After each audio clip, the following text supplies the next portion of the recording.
Suite 650, Washington, D.C. The zip code is 20001.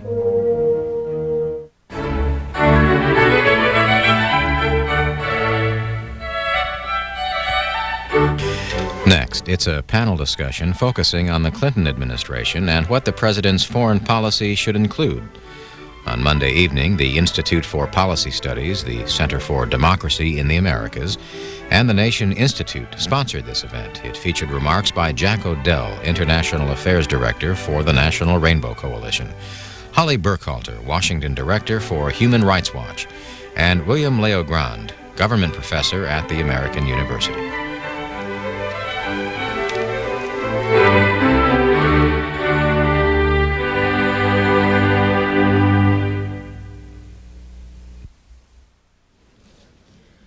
Good evening. My name is Ona Alston, and I am a program associate with the Institute for Policy Studies. And on behalf of the Center for Democracy in the Americas, the Nation Institute, and the Institute for Policy Studies, I would like to welcome all of you to our discussion this evening, Is a Democratic Foreign Policy Possible? The Clinton Administration and the Developing World.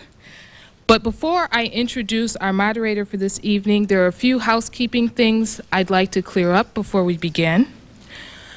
And the first, and perhaps most important to my mind and heart,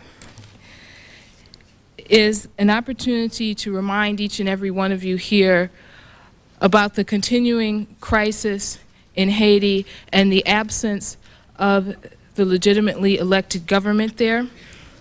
And in that regard, I'd like to let everyone here know that next week, February 7th through the 14th, is Haiti Solidarity Week.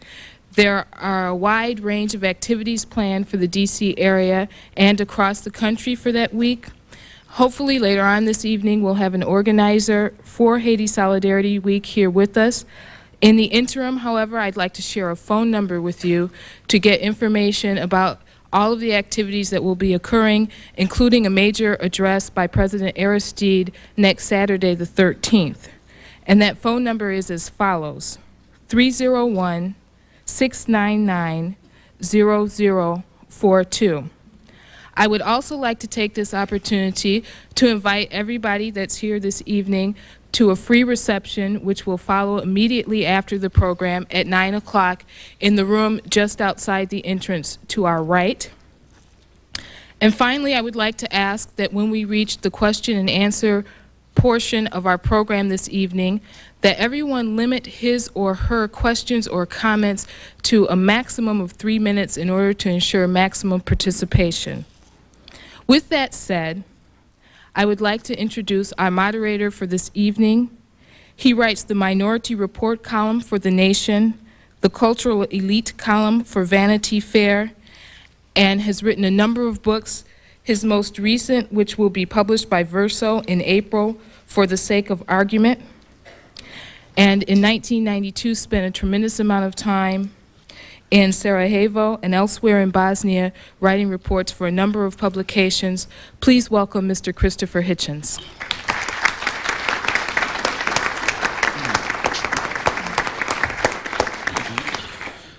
Thank you, Ona. Thank you all, ladies and gentlemen. Since C-SPAN is here, I'll go on to say brothers and sisters. And since Pacifica is here, and since C-SPAN is here as well as Pacifica, I'll go on to say also comrades and friends. We are met at what was known in a more bedraggled era as a defining hour. I will not stand between you and panelists better qualified than myself to discuss it, except to say that I want to guide them, and hope you'll be guided in your own thoughts and questions, to rise above the mere tour of the horizon or the random mention of this or that favorite cause. You have, as citizens of this republic, the chance to do better, I think, and to achieve a higher synthesis of the discussion of what it is to live at the heart of the greatest military and imperial, economic and political and military power ever seen in the history of the world, and to realize that that's a matter of very grave responsibility as well as a tremendous, though unasked, privilege. As we speak, this republic has its troops deployed in the Horn of Africa and in the Persian Gulf. And many people are asking why that is at all, or why it still is, and does not have its troops deployed in the Balkans. And many are asking, principally people on the liberal left actually, are asking why that is not so, why there are no American troops in that place. And that may be an irony, and if it is an irony, then we want to have it properly explored this evening. We have an incoming president whose first act in foreign policy was to retreat from a pledge he'd made to the people of Haiti. I can only echo what Ona Alston just said in her very generous introduction to me and say that, in my opinion, every week should be Solidarity with Haiti Week. And to say further that there is obviously an indissoluble connection between one's attitude to the regime in Haiti and one's attitude to the refugee crisis, and that any politician who attempts to counterpose the refugee crisis to the regime crisis is acting in a spirit of opportunism that one hopes was not borrowed from any immediate predecessor. Surveying also, and we must have some time, I think, to discuss the vulgar question of personnel. Surveying this, there are some queasy symptoms, at least felt by this reviewer, the present critic. I had hoped at least for a Kissinger-free zone to form around the State Department.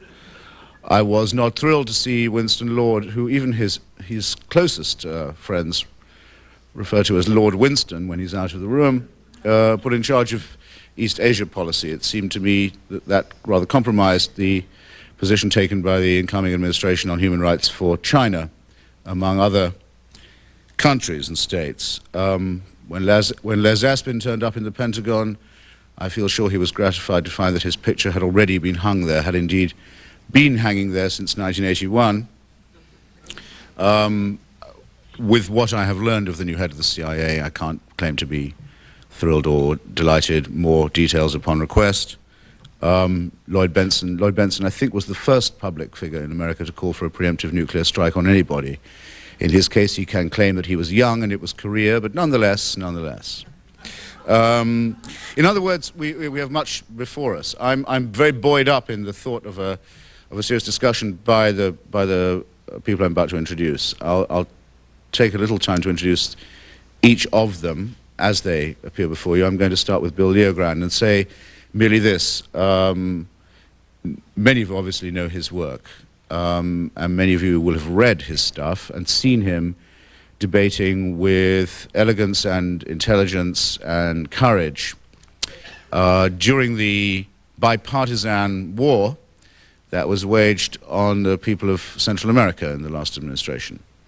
I noticed all that too, read it, watched it, so forth. But I also had the privilege at that period when he was very, very sapiently advising the few dissenters from what was and mustn't be forgotten as having been a bipartisan congressional war, Congress's war, voted for by Congress, funds applied for by Congress.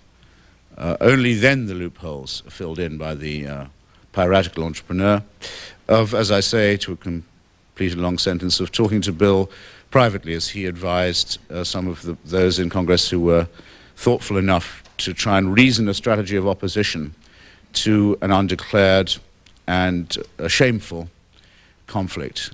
So, with gratitude for that, and with very warm memories of the help he gave me, I'm going to invite him to give you the privilege of listening to him. And for those of you who are only hearing him for the first time, I can only say I'm envious. Bill?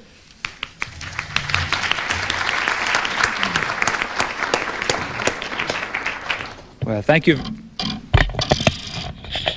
Thank you very much indeed. Let me begin also by thanking the Institute for Policy Studies and the Nation Institute and the Center for Democracy in the Americas for organizing this forum, and thank all of you in the audience who've braved such frigid weather to come out and listen to us all. One of the reasons that I agreed to participate in this evening's event is because the title of our program is so intriguingly ambiguous. Is a democratic foreign policy possible? Now, does that mean democratic with a big D? If so, that would seem to imply that after 12 years out of the White House, the Democrats might not be capable of mounting a foreign policy distinctive from that of the Republicans. I don't happen to share that view, but that certainly could be one interpretation of our title this evening.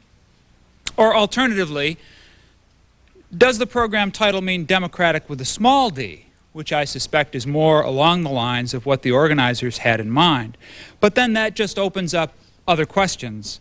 Does a small d democratic foreign policy mean one that is aimed mainly at promoting democracy abroad, or does it mean one that is formulated through a more open and democratic political process here at home? After Iran-Contra, BCCI, Iraq-Gate, etc., it seems to me we could probably use a bit more democracy in our own foreign policy formulation process than we've seen over the last 12 years. In point of fact, it seems to me that the Clinton administration faces challenges in all three of these areas. First, in crafting a foreign policy vision that is distinctively big D democratic, and I mean by that not a partisan foreign policy, but one which responds to the new challenges of the post-Cold War era in a distinctive way. Second, that the administration will have to grapple with both the philosophical and practical dilemmas of promoting democracy, because that's already been articulated as, if not at least one of the organizing principles that the Clinton administration wishes to found its foreign policy on. And finally, I think President Clinton will have to resist the instinct of every chief executive to formulate foreign policy within the councils of his own chief advisors, presenting it to Congress after the fact as a fait accompli. It is, of course, much messier to consult with Congress in advance and try and hammer out a foreign policy which has broad and democratic support in the Congress and in the land, but it is also a lot easier to carry out a policy like that once you've come up with it. I think if we learned anything from the Reagan years, at least, it is a danger not only to other countries, but to our own republic when an administration decides that it has the right to formulate its foreign policy not only regardless of Congress, but even in opposition to it. But first, let me talk about the vision thing. I think it's fair to say that the organizing principle of American foreign policy since 1945 was to fight the global struggle against the Soviet Union and its allies, that is to say, to fight the Cold War. No new central theme has yet arisen to take the place of this central principle. For some conservatives, the disappearance of the Soviet Union has led them to lose interest in a great part of the world, and we saw that in Patrick Buchanan's race for the presidency when he really advocated what amounted to a new isolationism, putting America first, as he called it. For many Democrats, I think the end of the Cold War has led to greater focus on international economic issues, and indeed this was a tendency that one could see among certain segments of the foreign policy community, even during, and in fact to some degree before, the Reagan and Bush years.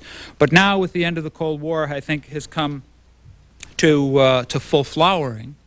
And this too is an area where President Clinton has already said he intends to focus a good deal of his attention. Certainly for those of us like myself who study Latin America, the dominant issue in U.S.-Latin American relations today is certainly the North American Free Trade Agreement with Mexico and the prospect that that agreement might be broadened out to include a variety of other countries.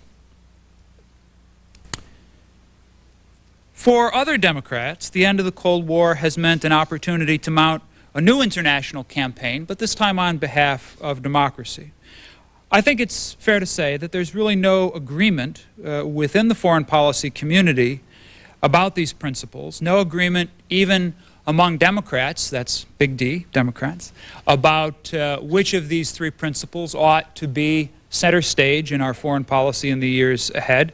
And I would guess that there's probably not today a clear agreement within the new administration about which of these principles ought to be center stage.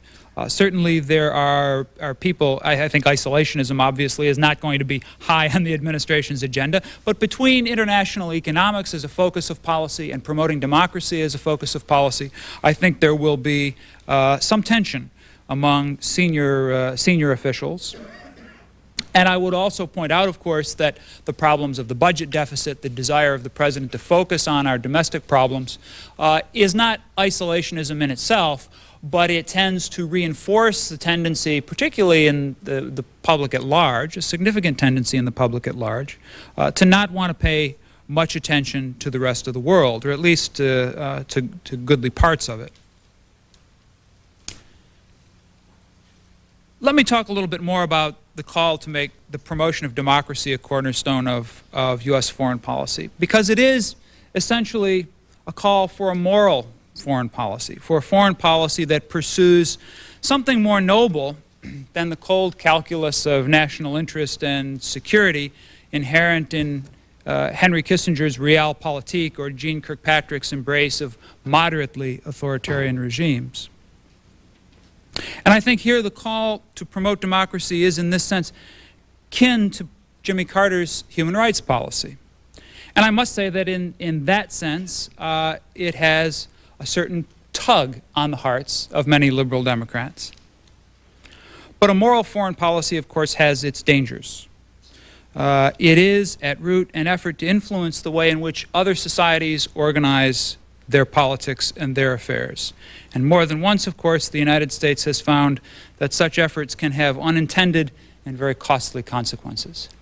This is a debate that goes back a very long way in the history of American foreign policy, as any of you who are students of history know very well. It is, if you will, a debate between realists and what used to be called idealists, but I've seen a recent reference in the press to neo-Wilsonians as the new idealist notion. But it is very simply an argument about the extent to which American values ought to not just inform our policy, but be conveyed abroad by our policy. It is, I think, a disagreement which is somewhat different than the disagreement that has split the foreign policy establishment, the foreign policy community of the United States over the last 20 years. Between the war in Vietnam and the fall of Gorbachev, I think it would be fair to say that the fundamental division within the foreign policy community of the United States was between hawks and doves, between people who thought that the war in Vietnam had been right and should have been pursued, and thought that the decisions to disengage were mistaken, and who spent much of the next 20 years trying to rebuild in the public and in the Congress a consensus for future use of military force in the Third World. And doves, on the other hand, who tended to be, after Vietnam, deeply suspicious of the efficacy and morality of the massive use of force in the Third World. I think that that division has been largely done away with by the end of the Cold War, by the victory of American forces in the Persian Gulf, and by, in part, just the passage of time. But in its place comes, I think now, this division between realists and neo-Wilsonians, which tends to cross-cut traditional cleavages. The division between hawks and doves really reinforced partisan divisions between Republicans and most Democrats, although not all, as Christopher has already named some of the few who stood on the other side of that barricade. But by and large, most Democrats and most Republicans divided equally or divided similarly along the same lines as hawks and doves. And ideologically, obviously, this was a line of cleavage between conservatives and most liberals. But the realist-idealist division cross-cuts these cleavages and makes, I think, strange bedfellows, precisely because everyone would like to see the values that they value carried, if not abroad, at least promulgated in the world. After all, in some sense, that's what we mean when we speak of morality. It's the sense not only that we ought to do things, but that other people ought to do them as well, because they are, after all, moral. So there is a tendency for the injection of moral values in foreign policy to lead to the efforts to promulgate those values abroad. I don't think that it's an impulse that closely follows partisan or ideological lines. I want to talk a little bit before I turn the podium over to the following speakers about some of the practical places where the administration is going to have to deal with these challenges and begin to answer these questions. And I want to focus on Latin America because it is the area of the world that I know the best. We've already heard some talk about Haiti, where there is probably the most acute immediate crisis that the new administration has to face. In Bill Clinton's favor, I would say I think he has come to office recognizing that the only long-term solution to the problem of refugees leaving Haiti is to solve the political problem of Haiti, and that is to see the restoration of the democratically elected government. And the administration is hard at work in pursuing that.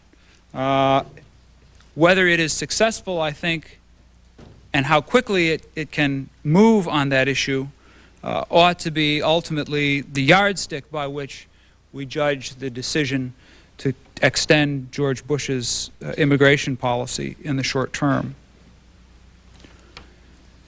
There are at least 4 other places in Latin America where there are crises which are more or less acute. And then I want to talk about a crisis which is not so acute and not so visible, but in some ways even more important. Peru is a country where the weaknesses of existing democratic institutions, the drug war, and Maoist guerrillas all come together to form the most intractable mess any place in the hemisphere. I am thankfully not a specialist on Peru, and so I have some excuse for having no good advice as to what the United States ought to do there. And I don't have any positive, solid advice, but I would offer the new administration 2 cautionary notes. Don't get drawn into a military counterinsurgency campaign against the Shining Path guerrillas in the name of anti-narcotics trafficking. And don't let the terrorism of Shining Path become an excuse for tolerating the human rights violations by the Peruvian armed forces. In Nicaragua, we have a country whose incipient democratic institutions are at risk of falling apart under the dual pressure of economic destitution and internal bickering within the country's political elite. Here I do have some advice. I think the United States can play an enormously positive role in Nicaragua by supporting President Chamorro's efforts at internal reconciliation and by providing her with the economic assistance that we have promised her. It seems to me that there is no reason for a democratic government in the United States to hold up economic assistance to Nicaragua at the whim of Senator Jesse Helms. In El Salvador, we have a very fragile peace agreement that seems perpetually on the verge of collapse because the armed forces refuses to give up ultimately its veto power over the political system. El Salvador is a place where the glass is perpetually half empty and half full. The peace agreement hasn't worked out anything like people originally envisioned it would, and it has had difficulties all the way. And yet, at each stage of difficulty, both sides have been willing to sit down at the table and renew the negotiation to try and solve the problem. And no one has started shooting at each other again. And so, in that sense, I like to think of the glass as being half full. Here, too, the United States can play an enormously important role by holding the Cristiani government and the armed forces to compliance with the peace plan that they signed. This is still a country that depends very much on economic assistance from the United States, but more so even the armed forces is in many ways the creation of the last decade of United States policy. Having purchased all of this leverage at great cost in both lives and dollars, it seems to me now we ought to put it to better use than we have. And finally, in Cuba, where an economic crisis caused by the collapse of the Soviet Union has everyone wondering how long Fidel Castro can last and what will happen on the island if he goes. Let me say that I think Cuba policy is such a hot domestic issue, such a hot potato in domestic American politics, that we are not likely to see a very significant departure from previous policy. Rather than making an argument in favor of such a change, let me offer, I think, again, a small bit of advice. With the passage of the Torricelli bill last year, which many of you may be aware of, the United States tightened economic sanctions on Cuba, and we did it despite the opposition of many of our allies in Latin America and Europe. The essence of the legislation that was passed prohibits American corporations, subsidiaries of American corporations, in other countries from trading with Cuba, thus putting many of those subsidiaries at odds with the governments of the countries in which they operate. This year, it seems to me the United States ought to be thinking hard about what it might do in concert with those same allies in Latin America and in Europe to promote a positive program of reform in Cuba, rather than simply tightening the screws and waiting for the place to explode. I think anyone who looks closely at the issue of Cuba will recognize that significant political turmoil or violence in Cuba does not serve the interests of the people of the United States or the people of Cuba or the people of South Florida, for that matter. These are the immediate crises that the United States faces in the region. It's difficult to know at this point what the broad thrust of our policy in the hemisphere is likely to be from the Clinton administration, because a number of key appointments have not yet been made.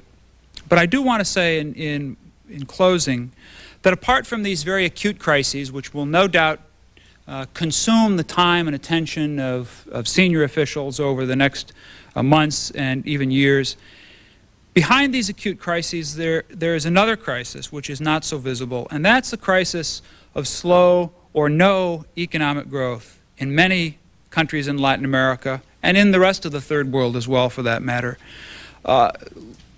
Economic recessions that have eroded the standard of living of millions of people, damaged the environment, caused a breakdown of public health, and created, in some cases, international health emergencies, and produced literally misery for millions and millions of people. This is a crisis that cannot be ignored, no matter how agile the administration is in moving from one acute crisis to another and solving one acute crisis or another.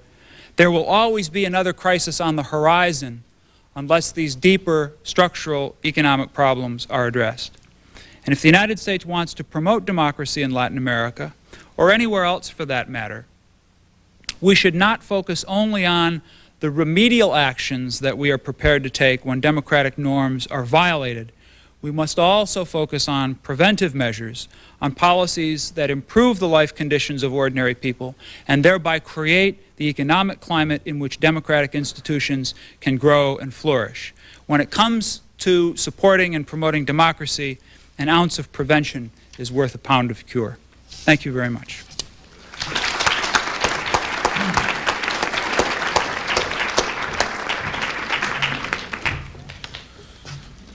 Well, I thought, thank you, Bill, very much, that your presentation of the matrix upon which our discussion should proceed couldn't have been more admirable. I've become used over the years to what I would like to call, and I hope you won't mind me calling it, something professorial in your style.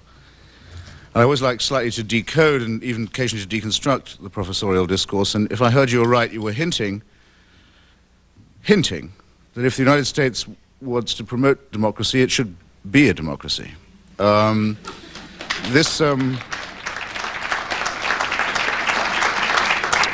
Indeed, I remember observing something similar in your defense of the right of Congress to sort of be involved in policy in the bad old days. But anyway, not to put words in your mouth, this chair will, as the evening proceeds, entertain questions that capture that thought. I also like what you said very much about unintended consequences, and this will help me to introduce Holly Burkholdt, whose consequence here is by no means unintended, but there are such consequences. It was remiss of me, for example, not to mention in my introduction the Palestinian Revolution and the long struggle of the United States to come to terms with the existence of this fact. And an unintended consequence, I think, might perhaps be that whereas more or less openly and more or less intentionally, the Bush-Quayle-Baker regime fought very hard for the victory in the last Israeli elections of a party, the Israeli Labour Party, that is a member party of the Socialist International, not to everyone's taste, but there it is. The Clinton-Gore campaign in that same election fought very hard for an endorsement of the position of the party of Yitzhak Shamir, which isn't a member of any international at all, and for good and sufficient reason. The unintended consequence of this is that the first action of a supposedly more enlightened Israeli government has been to reinstitute the nightmare of mass deportation, the nightmare among which and under which Palestinians have always felt themselves to live. And uncomprehended, though, that fear of deportation may be, the Rabin government made it very plain as I think anyone could make it, by saying you won't just be deported, and it won't just be from your ancestral home, but it will be to southern Lebanon.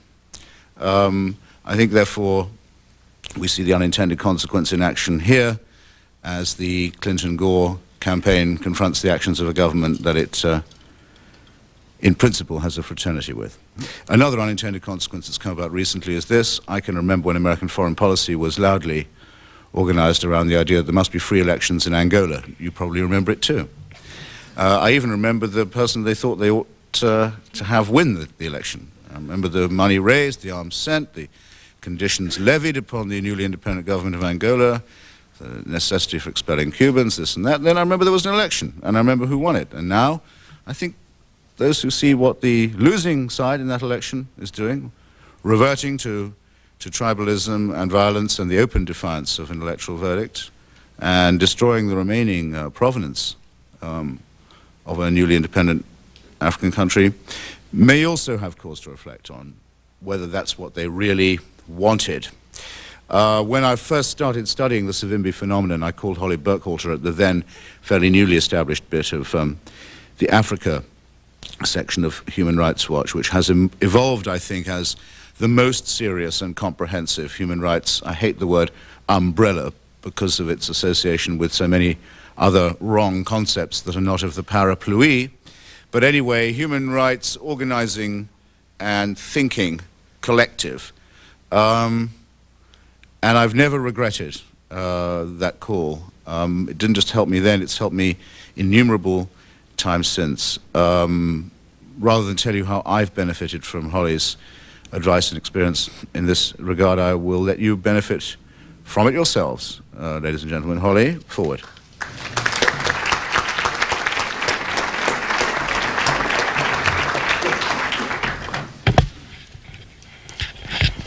Oh dear. I'm afraid I've broken this. Just... I guess it just has to... No, John, John. There's something horrendous about the entire symbolism of this. Here, let me see if I can... Too, yes. And we're on television, my God. Well, I'll have to and shout. I've got my pen. I'll have to shout, but if you can't hear me, please make How signals. is that? Are we audible at the rear? Good. Thanks very much. Thank you for the introduction, and thank you for permitting me the honor of joining you this evening.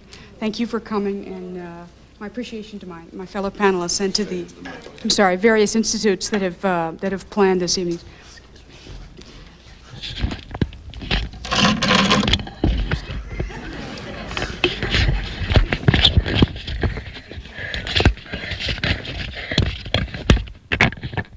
both a moderator and occasional contributor, I have never known this to fail. Here we are. One of the least edifying spectacles I think I've ever seen in my life is the sight of official Washington discussing with furrowed brow and measured tone what's going on in Bosnia, in the former Yugoslavia. And the litany goes something like this, that the end of the Cold War and the end of Soviet-style Stalinist governments in the region has unleashed a torrent of long-suppressed ethnic hatreds and violence that are now spilling everywhere. And the implication is strong that if we could only go back to the good old days of communism when all of this stuff was kept under wraps. I find that particularly repugnant coming from those people who were merrily spilling the blood of many, many thousands of Salvadorans, Nicaraguans, Angolans, Vietnamese, Chileans, and assorted third world denizens in the cause of suppressing communism, which is now, of course, thought to be what we most need to suppress ethnic violence everywhere. But never mind that. I mean, it's very clear that official Washington doesn't have a clue how we got to this horrible state in the world today, and they certainly don't have any good ideas how to respond. But having said that, I'm not so sure we do either. For the last 12 years, those of us in the human rights and peace community have had our hands absolutely chock full with the things we have been against. We've had lots of work to do, and we've been remarkably successful. And by we, I mean citizens' movements and people who finally forced their elected representatives in Congress to listen to them. We've had our hands full dealing with things like finally cutting off aid to the Nicaraguan Contras and ending that horrible war, and forcing Congress, asking Congress to enact, and which it finally did, a comprehensive anti-apartheid act against South Africa, which ended the Reagan-era constructive engagement with the apartheid regime. Citizens' movements have finally made Washington, for example, sit up and pay attention to Somalia, which was everyone preferred would not be noticed, at least through the Republican National Convention in July. But having had our hands full with what we've been against, we now have, at least we can act like we have the opportunity to find out what we're for and demand that our government represent that. In coming up with an analysis of what we're for, I think we're going to have to re-examine some of the things we've been quite committed to as individuals, perhaps, and as organizations, too. One of them might be that talk is always better, that negotiations are always better than an end to negotiations, that talk is always preferable to action. And the reason this has to be tested, of course, is because of the horrible disaster that the negotiations over Bosnia have led to. And it causes us to test our own views and our own thoughts about the role of international mediation in ending conflict, strife, and in this case, genocide. I won't make Bosnia the focus of my remarks, but I feel impelled to say a little bit about what's happened and what's required, because it's so much a part of finding in our own minds anyway a notion of what we want our government to act for in the world today, in a vastly different world that we have inherited at the end of the Cold War. The situation I am not one that says there is no place for negotiations in the former Yugoslavia. But I think it's very clear that the endless talking shop that have been presided over by men of decency and goodwill has essentially handed the Serbians the victory that they might not have got on the battlefield, and that winter is now completing the ethnic cleansing while all parties talk, and participation in peace talks has essentially persuaded the international community, and most specifically the Europeans, that there isn't a problem, or that the problem will be dealt with in the form of negotiations that will end in someday down the road some sort of solution to all this mess. But meantime, the entire region is awash in refugees who may be permanent refugees from their homes, awash in a tidal wave of abuses that justly deserve the name of genocide, which is what they are and what they are intended to produce. The question of humanitarian intervention is a loaded one and a difficult one, and there are many, many ways to do it wrongly. But it's a question that has got to be on our minds, and it very much must inform our views of our own government, the role for our own Pentagon, and it must inform our views of what we think about the UN.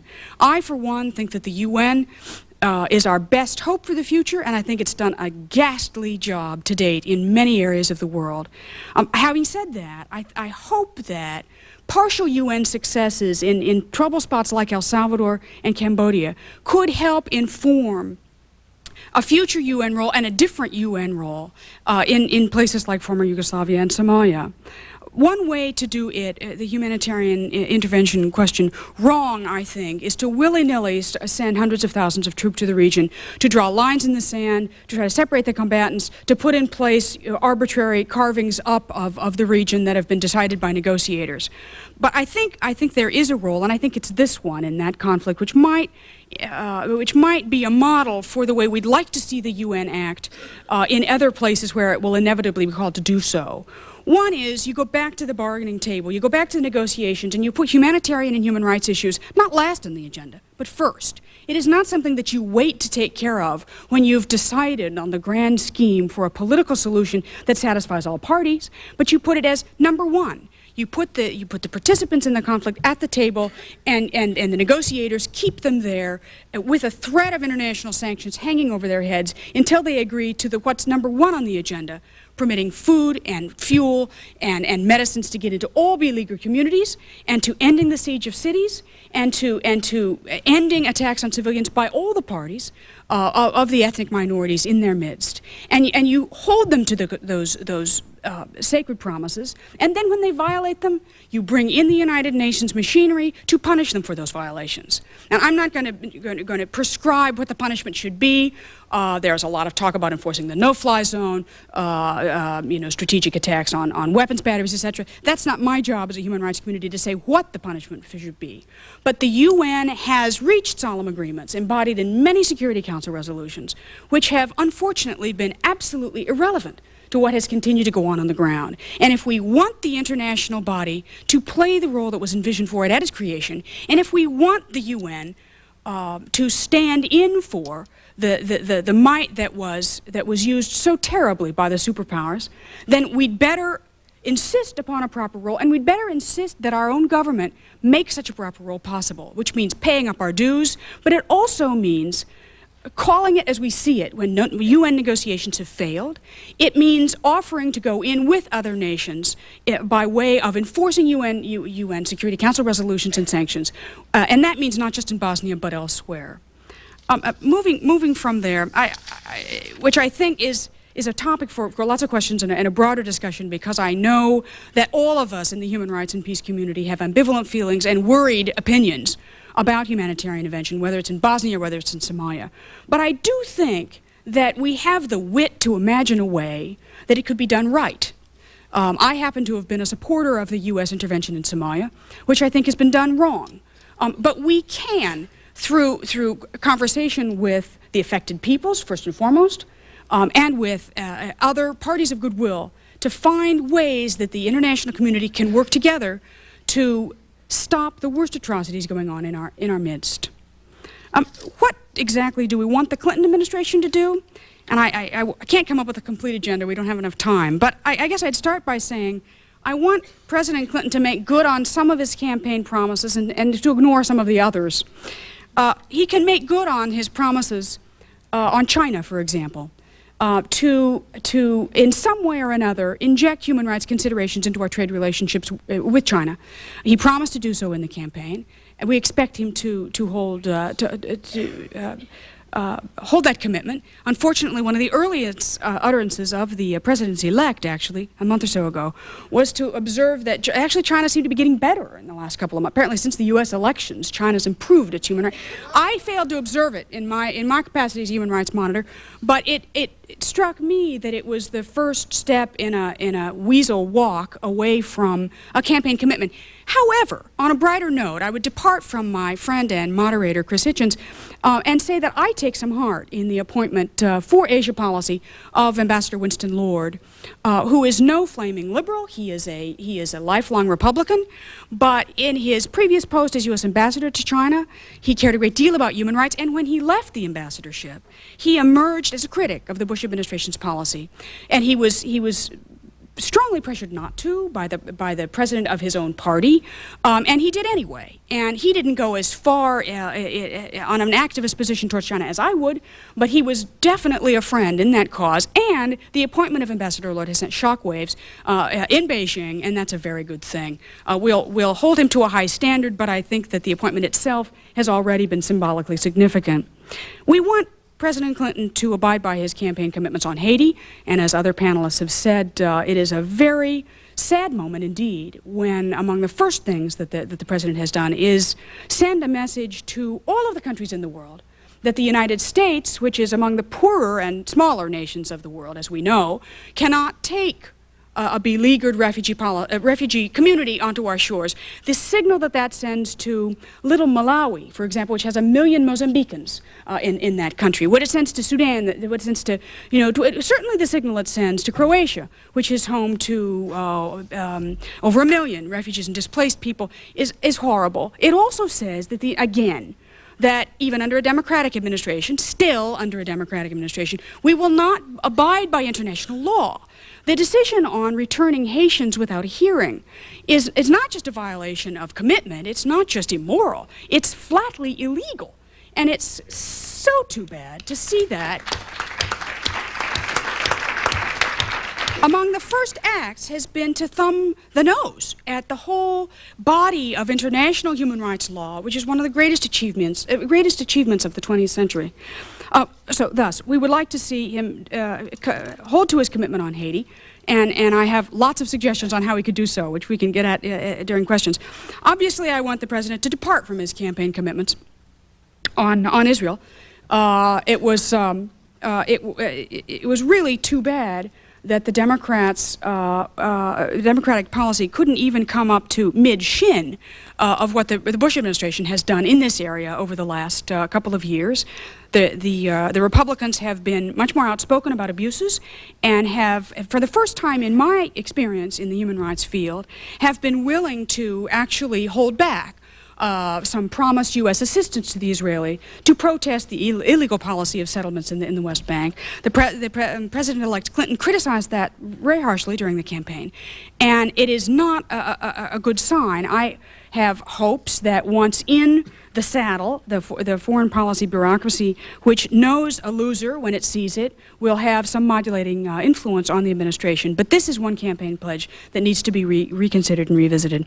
What else do we want from the new president? We'd like him to obey international law, and we'd like him to obey our laws, and which we haven't seen for a long time. Other panelists have mentioned the sort of lack of democracy, the lying to Congress, which to me is the most important thing of all. That means lying to us.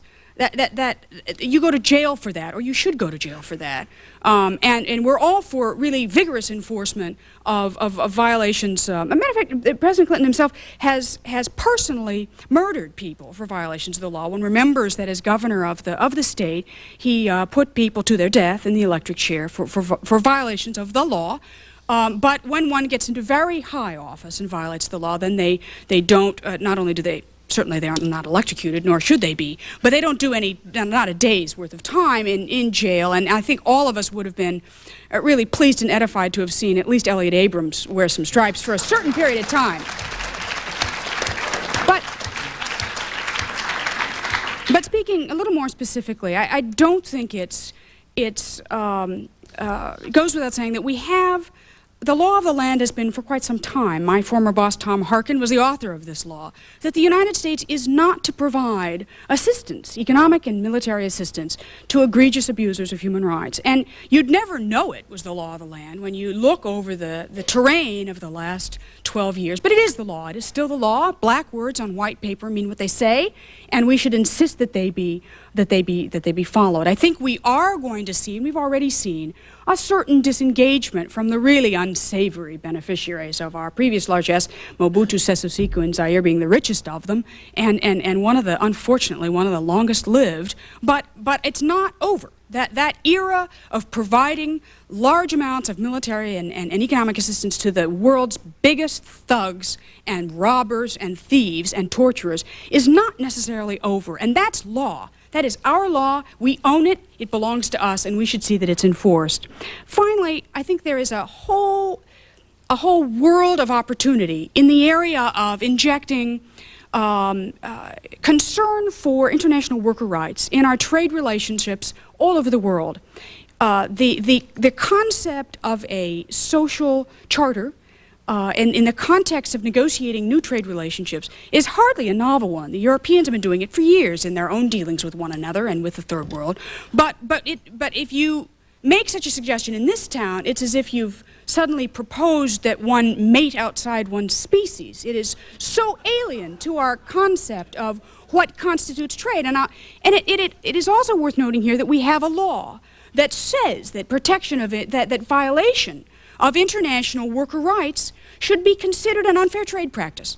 Just as we consider dumping and improper subsidies and violations of patent and copyright, all things that the business community is abundantly familiar with. They put those laws in and then they damn well expect to see them enforced. What is so dramatic about putting the human costs of unfair trading practice, such as union busting, employment of children, obscene working conditions and inhumane working conditions? That should also be an unfair trade practice. And our trade negotiators, when they go into negotiations and go head to head with our allies, with our competitors, with the people we trade with, those issues should be first on the table. And I think we should expect that of them. In conclusion, I want to take one quick stab at the question before us, which is a democratic foreign policy possible?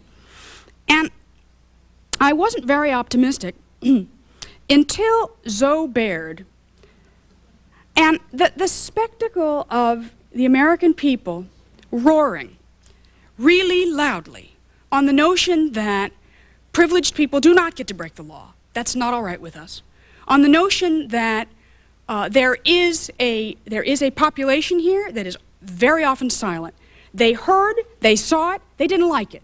And in my view, it had nothing to do with the employment of refugees. I really don't think that was a xenophobic, anti-refugee sentiment. I think that was about privilege. And I think that the fact that Americans rose up and said, no, says something very positive to me about the possibility for a humane foreign policy. It says that, and the fact that Congress got the message, and Clinton got the message, and she was history in about 12 hours, is the best news I've seen yet for the possibility of a humane and democratic-oriented foreign policy in the Clinton administration. Thank you.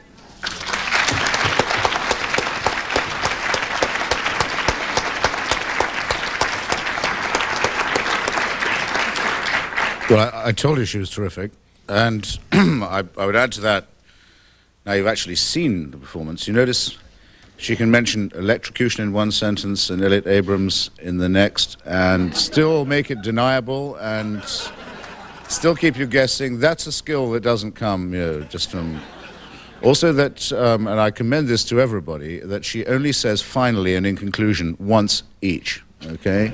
As a veteran of these kinds of things, and in a movement that we know depends upon volunteers, like Holly, who I thank very much, that's also a privilege. Now, I'm always sad that I can never intone the majestic words of, I think, Thomas Jefferson, that he trembled for his country when he thought that God was just. I can never intone them convincingly because I don't have his faith, but I do tremble to think that we may all be viewed by millions of our fellow citizens of the world, I mean, some years from now, we may all be judged by what we did or did not do about Bosnia in this period of pure, armed, racist massacre. I think it's a shameful and sobering thought that we might be judged by that standard. I think it's a standard we would do well to apply to ourselves. If Americans and American politicians and journalists are indifferent to it, they will not find this indifference replicated in the rest of the world. They will particularly not find it replicated in the Muslim world. I'm defining that broadly.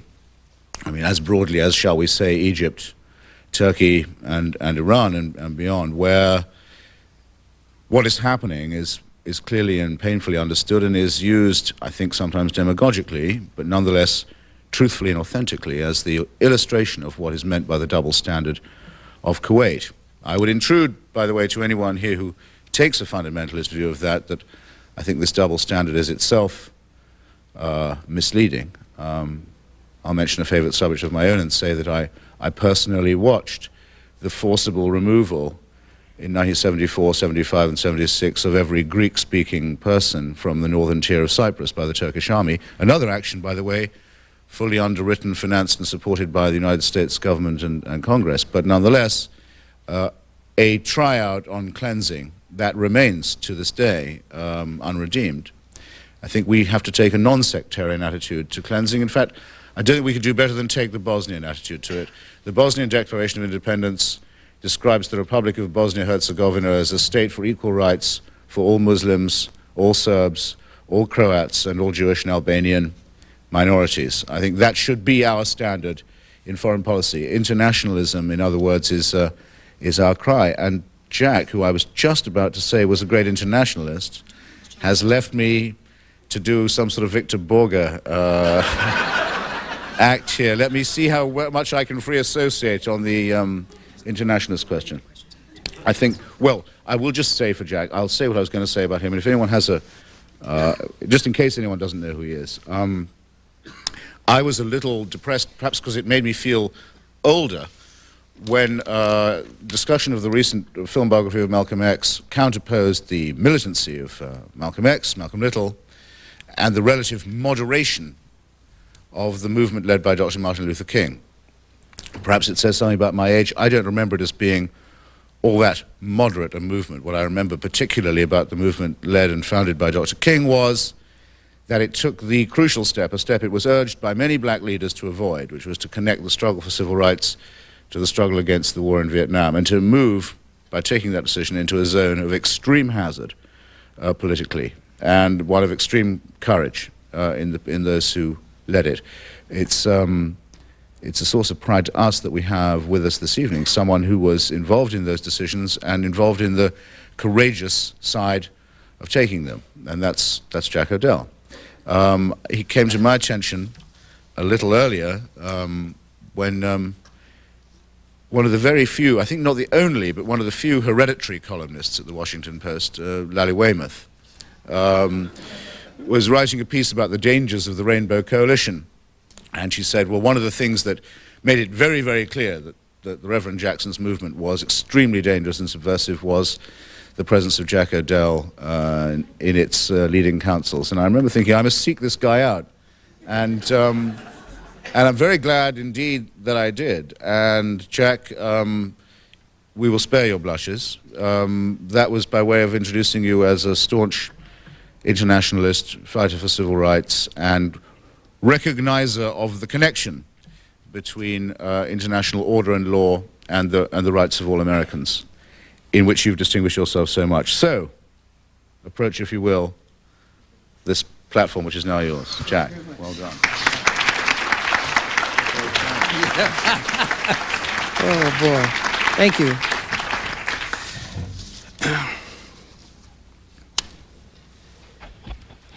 I dare touch this.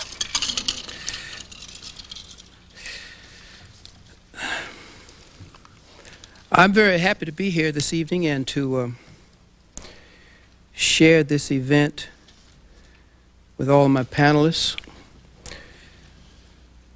And I want to express our appreciation to the Nation Institute and the Institute for Policy Studies and the Center for Democracy in the Americas for having had the vision and the foresight and the commitment to recognize that this discussion was needed.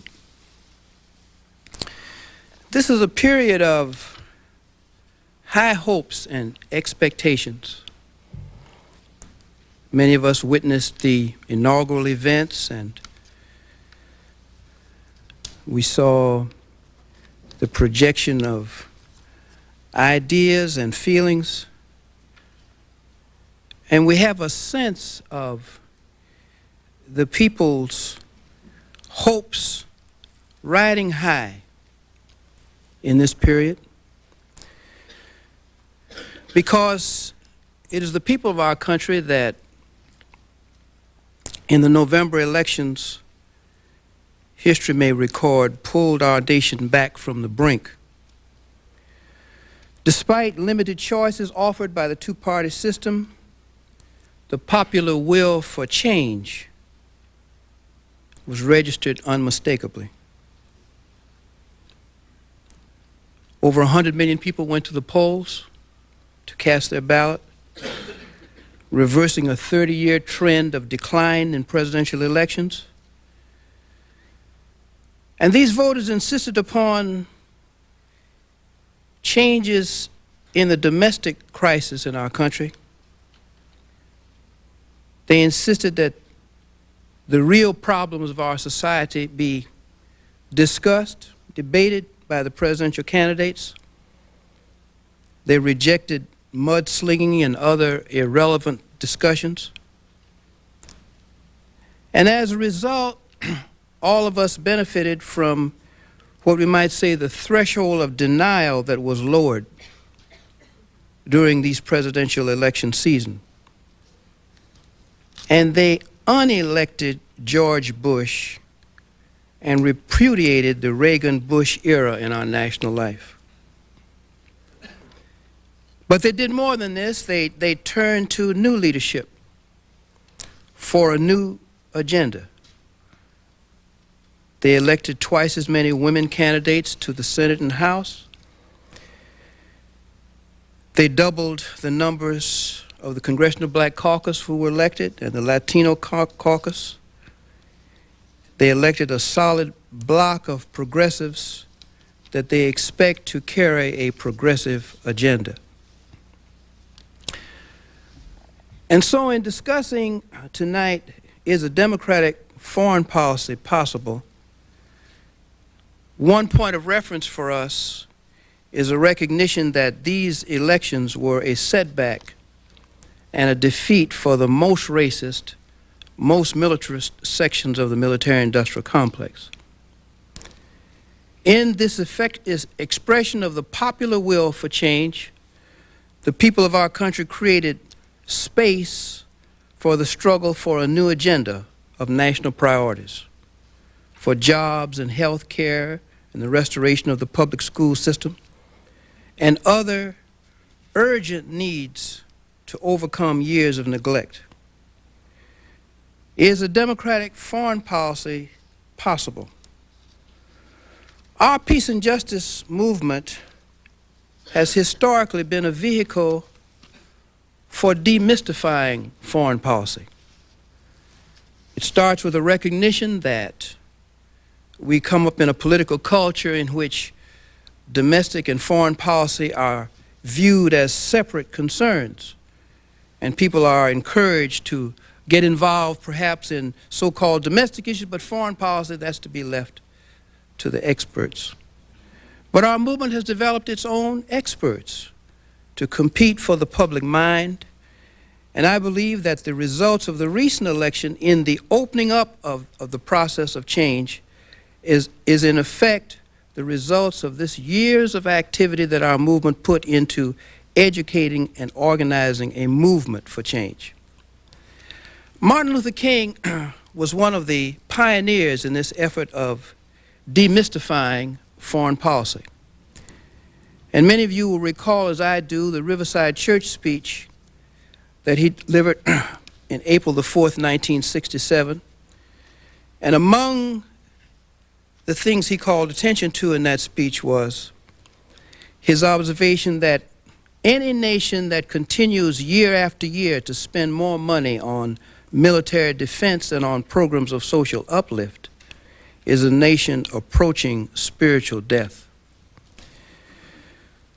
25 years or more have passed since that prophetic observation, and we have seen symptoms of spiritual death as we witness painfully our neighborhoods in a state of siege from gang warfare and drugs.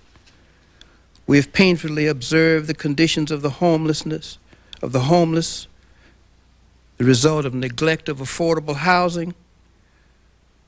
We are aware of the sense of hopelessness among long-term unemployed and helplessness among families who have, having lost their jobs, face losses of their health care insurance in case they face serious illness.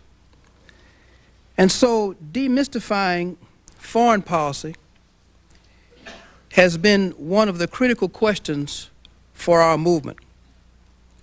And we know from experience that the Great Society, with its promises of improving the life of our society, went aground because of the foreign policy that led us into a racist criminal war against the people of Vietnam. Cold War foreign policy has dominated our society for more than 40 years.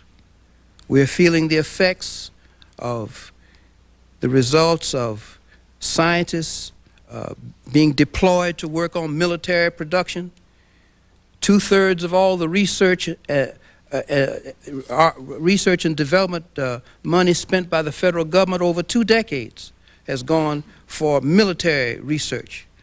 And one of the byproducts of that has been the loss of the United States' position in the world economy, and that has resulted in manufacturing base contracting, the shift to a service economy, the decline in manufacturing jobs, a steady decline in per capita income as union jobs in steel and auto and packing and maritime fell apart. This decline is traceable in large measure to a foreign policy that resulted in the militarization of our economy over the last 40 years. And now we face a situation in which we see a world which shows signs that we are entering a protracted era of global instability, unmatched in the 20th century. Poverty, famine, the disintegration of nations into tribal and ethnic groups, pervasive violence, these are all the byproducts of 40 years of excessive obsession with militarism. Well, is a democratic foreign policy possible? This ruin that we are witnessing in our own country is paralleled with ruin in other parts of the developing world.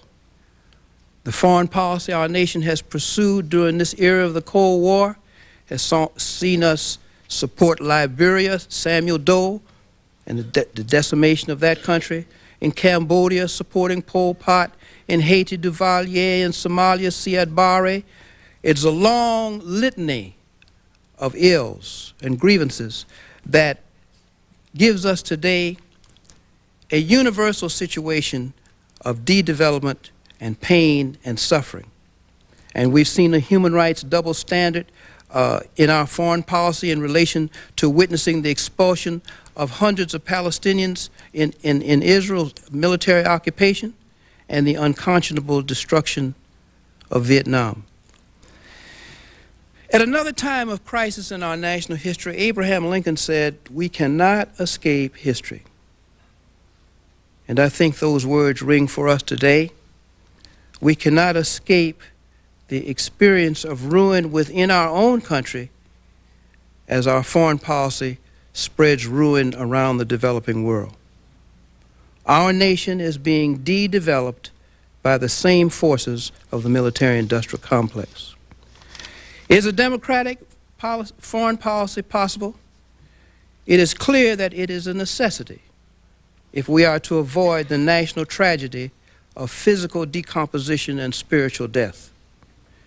A foreign policy that is democratic by definition must be a foreign policy for our country based upon the search for political solutions to problems in cooperation with countries around the world. It must represent respect for international law.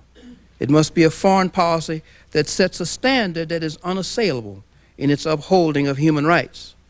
Our nation needs a foreign policy that contributes to the promotion of economic justice in the world as the basis for peaceful relations. And so the necessity of this kind of foreign policy and awareness of it can enable us to create the political will that will make it possible. Organized, enlightened public opinion is capable of reshaping the foreign policy of our country and letting the Congress and the President know what our expectations are.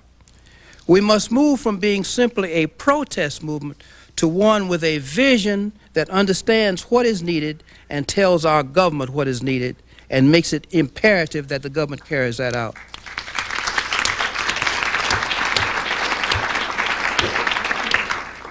Today, we are reminded of Martin Luther King's words that the world expects of America a maturity we may not be able to achieve. Well, we are struggling to achieve that maturity and taking the initiative to reshape our nation's relations to the international community as part of that. And in that reshaping, we will be guided by a moral concern which regards our spirit of concern for the victims of Hurricane Andrew on the same level that we would take that group of victims and regard them no less, but we also must regard ourselves with the victims of Desert Storm and the victims of Operation Just Cause, the invasion of Panama, where 4,000 people were killed while asleep in their beds in a midnight invasion. Our common humanity dictates that these disasters be avoided in the future. And yet we know that the maturity we seek is one that has a shadow, a foreboding one hanging over us. For indeed, a specter haunts the world today. 25 years after Martin Luther King's words, it is the specter of a new world order of chaos, militarism, famine, and epidemic violence, presided over by a lone superpower, armed with the biggest military machine in history, fueled by a culture of institutional racism and national chauvinism, fashioned during the decades of the Cold War, a military machine that is now available for serving the economic royalists of Latin America, the landed gentry and industrial compradors and feudal monarchs of the Middle East in exchange for geopolitical concessions. We must disenthrall ourselves, and then we will save our country. Is a democracy, a democratic foreign policy possible? It is possible, yes, if the level of our political will makes it happen. The mobilization of the students and the unemployed and the farmers and the women's movement and the African American community and the Latino and Asian American and Native American communities, the environmentalists, the disarmament and anti-intervention movement, these are the forces that will make a difference in the foreign policy of our country. And that movement must have a vision that enables us not only to move back on the road of social progress, but to lift up a vision that enables us to close ranks with relation to our standard with relation to the rest of the world.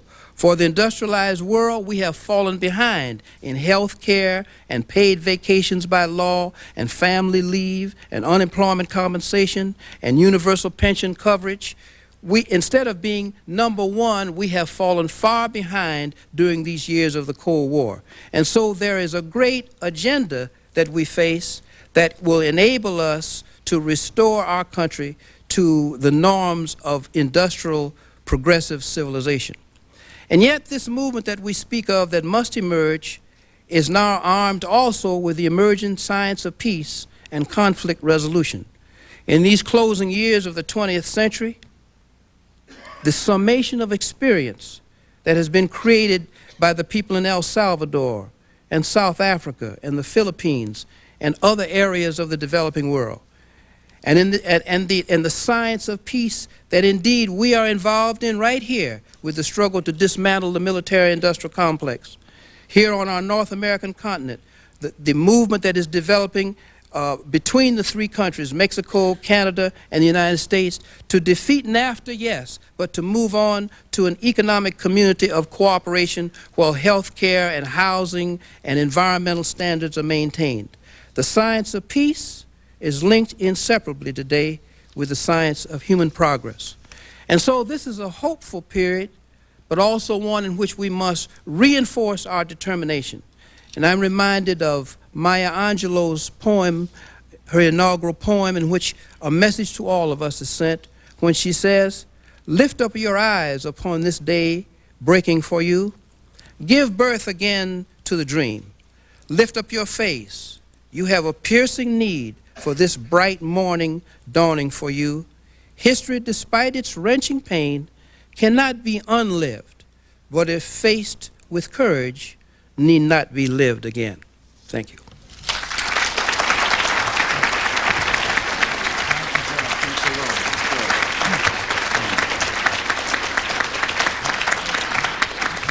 I'd like to thank Jack O'Dell, as you did, for both reminding us of our best traditions and also for, in his own person, exemplifying them. And to thank him and his fellow panelists also for being so courteous and scrupulous about their time, which is an admonition I now want to lay upon all of you as you approach the microphone with questions or contributions. I can only say I will be ruthless with anyone who's a bore, and you might bear that in mind. And you'll be shown up as a bore or a crank on TV, too, if you go on. I just wanted to add a little to what Jack said. I think the sense of the discussion so far is as follows, that there is no clear feeling in this meeting or among analysts, both less and better qualified than ourselves, as to quite whose hand is on the tiller or the trigger at the moment in these grave and weighty matters of policy. One might instance, for example, a man who was obviously very gratified to be called Commander-in-Chief even a couple of days before he was sworn in as such, obviously liked being called Commander-in-Chief even at the Lincoln Memorial, but who, when he deals with his appointees, men who hold their commissions purely by his favor, the Joint Chiefs of Staff, deals with them rather as if they were the lobby of the National Association of Manufacturers. Now, Norman Birnbaum pointed out to me today, well, of course they are a lobby, the Defense Department. And of course, I couldn't agree more. But it's funny as to when and as to where and as to how and on what occasions the great might of the Eagle and the presidency and the Constitution and the great traditions is invoked and when it is not. I'm sure you'll be bearing all this in mind. I'm going to start from this microphone. Thank you. Thank you all for coming.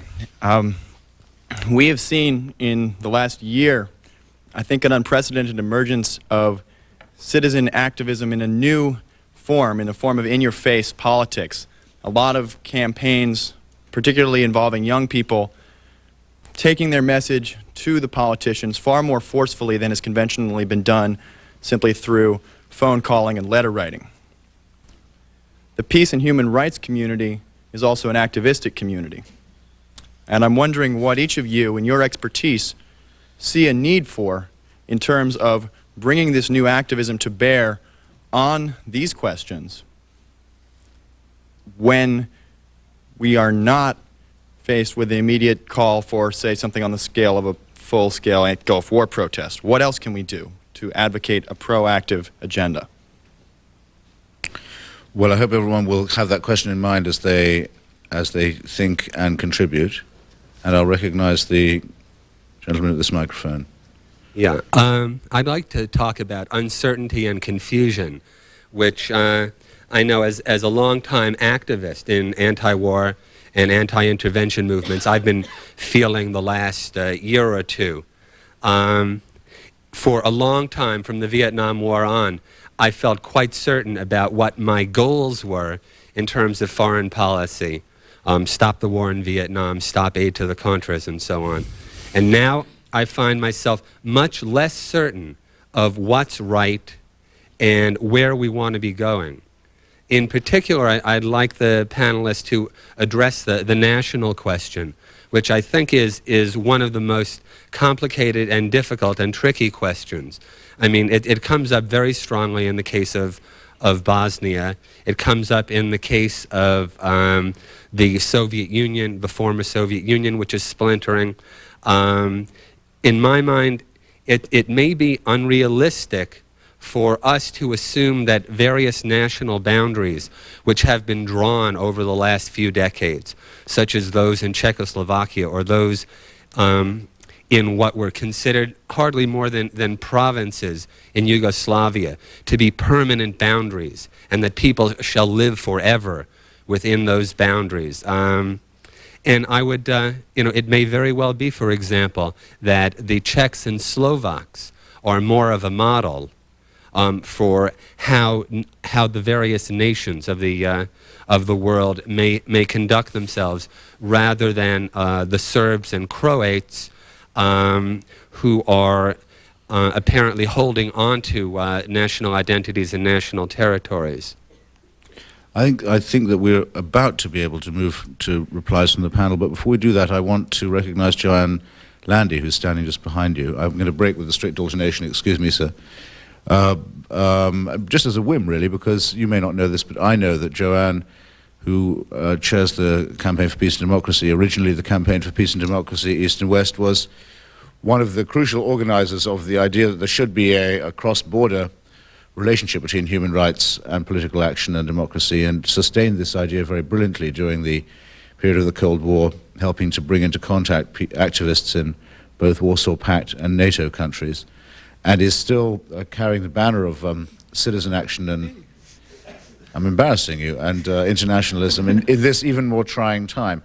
I think that when she's spoken, we will probably be able to invite the panel to give responses. At least I'm pretty sure I guessed right. Joanne.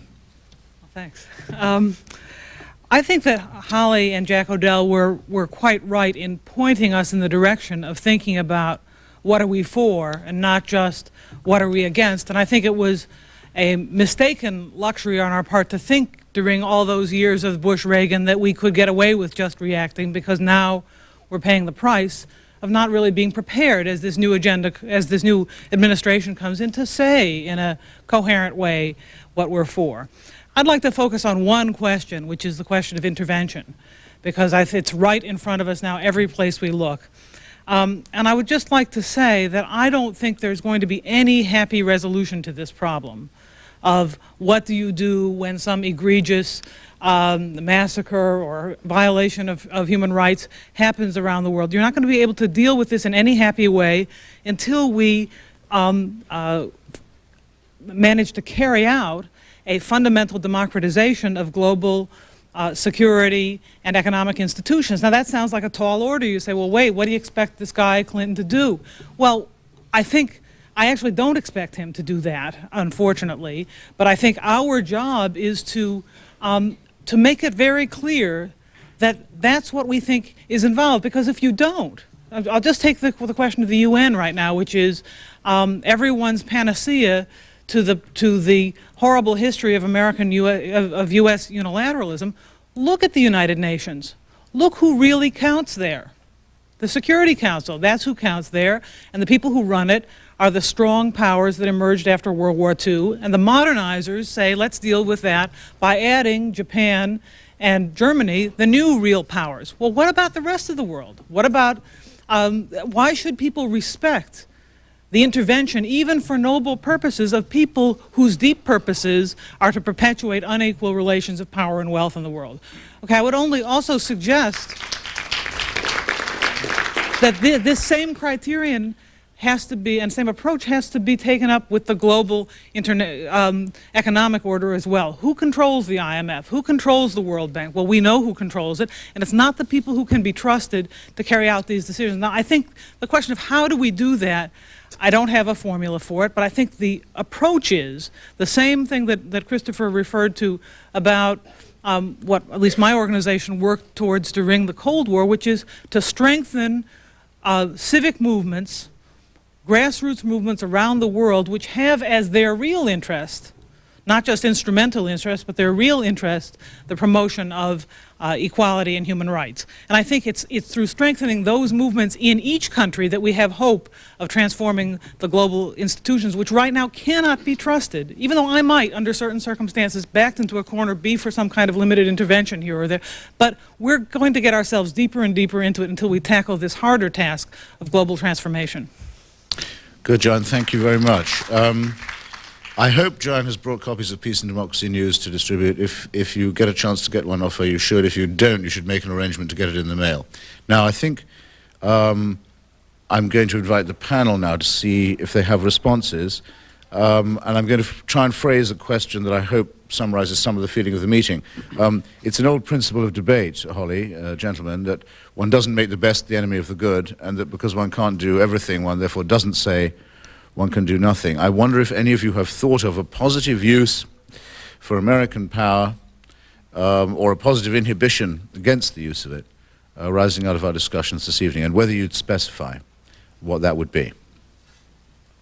And I think we'll take you in the order of your original appearance, which puts the professor in well, the see, frame. You've actually stolen the last point that I was going to make in summing up the question. I think in response to the first questioner, Jack O'Dell gave you the answer. It's essential to have a positive vision and not just be in opposition constantly. No doubt there will be things that this administration does that people will oppose, and hopefully there'll be more things that this administration will do that people will support. But it is essential to have a positive overall vision of what the foreign policy of the United States ought to be, and to put that vision forward in a convincing way to your friends, to your neighbors, to your elected representatives, and occasionally to people in the administration as well.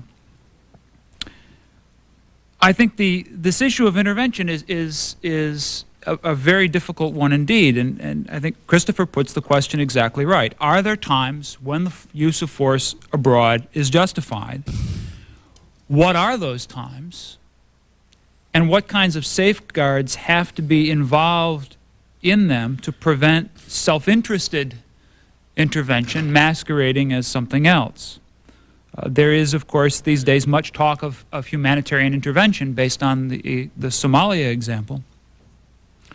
And I must confess some sympathy for the use of force in occasions such as that, when the lives of tens of thousands and perhaps even millions of people may depend upon a humanitarian effort backed up by the force of arms.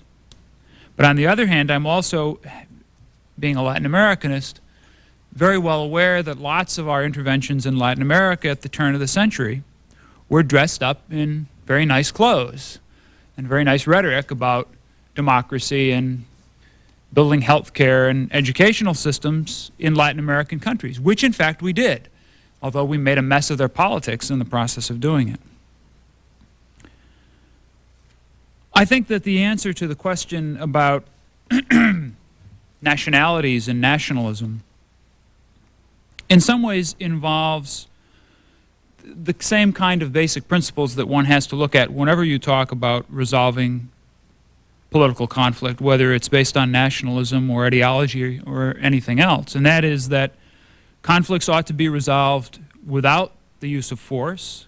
They ought to be resolved on a democratic, that's a small d, democratic basis, and they ought to be, particularly in the case of nationalities, have to be resolved in ways that respect the rights of remaining minorities. And I think within the boundaries of those three principles, and perhaps a couple of others that people in the audience may be able to come up with, one ought to be free to experiment with and discuss all kinds of resolutions of issues like borders and whatnot. Good. Thank you, Bill. Jack? Jack just gave me his time. Excuse me. I'm going to seize it and yours, Chris, actually. First of all, in answer to Christopher's question, is there a proper role and use for American power? I think yes. I think the task is for the United States to lend its great treasure and or its horrible treasure, if you will, to the United Nations in the help of creating a permanent standing force, a multilateral force, to respond quickly and properly and effectively to the truly great disasters in the world. Having said that, I have 6 guidelines for it. 1, the intervention must be disinterested. It cannot be done at the behest of one party for purposes of beating up on another. It has to be exclusively for averting the true crimes against humanity of the order that we have seen in the world today. It's not, a Grenada-style fig leaf to allegedly rescue a handful of... That won't cut it. It has to be truly a response to a great disaster. By saying disinterested, I mean to say that the participants may not be those that have something to gain from the intervention. 3, it has to be minimalist in scope, objective, and duration, meaning that you go in, you do the least possible militarily that is required to satisfy the purposes of going in, which is to avert crimes against humanity. 4 or 5, I've lost track of my numbers here. 4? That's the thing about saying you've got 6. It must... I tried to warn you, but... Take your time. It's all right. Such an intervention must be used not first but last. It is not a substitute for negotiation. It is not a substitute for peace efforts. It is not a substitute for humane and decent foreign policies that might have averted disaster. It is not a fig leaf to cover up for past horrors, such as the Iraq Gulf War was, of course. And it should be used last, not first. However, having said that, it doesn't mean that when you say used last, the notion of using force is put off for so long that then all of the choices are bad and terrible, which is the case in Bosnia today. And then 6, it has to be democratically determined and democratically supported. In answer to the person who talked about in-your-face activism, first, a word of thanks for in-your-face activism. Very much thanks for that. It's required in the civil rights movement, in the women's liberation movement, in the anti-AIDS movement, in the human rights movement, in the peace movement, and we need you, so keep doing it. I guess the message I would most want to see in Congress's face, who are our people, who act for us, who are there because we put them there, is first stay involved in international issues. People have run in droves from serving on the various foreign affairs committees because they perceive that their constituents don't support it. People have got to go to their congressmen at town meetings, in their letters, in their visits, or their sit-ins at the offices and say, what are you doing on the issues of the day that matter to me as a voter in your district? 2, the message should be, don't sell arms, and what are you doing to end the sale of arms and to open up more transparency in the commercial sales of arms? And what are you doing to stop it? 3, are we paying our dues at the UN, and if not, why not, and are you helping do that, and what's your opinion on the U.S. paying up its dues, every cent of them, and then some? 4, are we writing in labor rights baskets into trade agreements, and you can start with the NAFTA, and where do you stand on that, the congressman or woman that represents me? 5, are we abiding by our own laws? What's the foreign aid budget look like this year, and is it in keeping with our solemn obligations under U.S. and international law? And 6, what are you as an individual doing in the area of official investigation, inquiry, denunciation, and stigmatization of the true tyrants of the world today? Thank you. Well said. I did want to say... Jack, of course, Yes. you haven't surrendered all your rights. But I know I'll use the rest of Holly's time. Just very briefly, I think the focus on, when we think of this activism, the focus of carrying out a program enunciated by Sane Freeze of securing a 50% reduction in the military budget over the next 3 years, or $50 billion a year for the next 3 years. That's going to be a battle. And combining that with a reconversion program to a peacetime economy, the thorough demilitarizing of the economy with those distorted national priorities. That is the unfinished agenda that must be, in my judgment, pursued. Now, in terms of this question of intervention, one of the things that's striking about certain wars we've seen, like Panama and Iraq, is that even when the Security Council of the UN was used as to use the term, the fig leaf to cover it, the fact is there was never any attempt to get the UN General Assembly to be involved in that. That is the body that represents the world. The 16 countries of the UN General Assembly and 5 of them having veto power, that is not, that's a distortion of the purpose of the United Nations. So I think that the question of the involvement of the UN General Assembly as an international body is one of the conditions that ought to go along with these 6 that Holly's talking about. Good, thank you, Jack. You've been very patient, sir. Yeah, this was not intended to be a response to what you just said, and I share your goals, but I just don't think they'll happen. I think that America will become a more democratic, will be more democratic in its foreign policy, but I think that's in one sense of the way Mr. Leo Grant was talking about, in the sense that people, not necessarily the people, will be more likely to dictate foreign policy.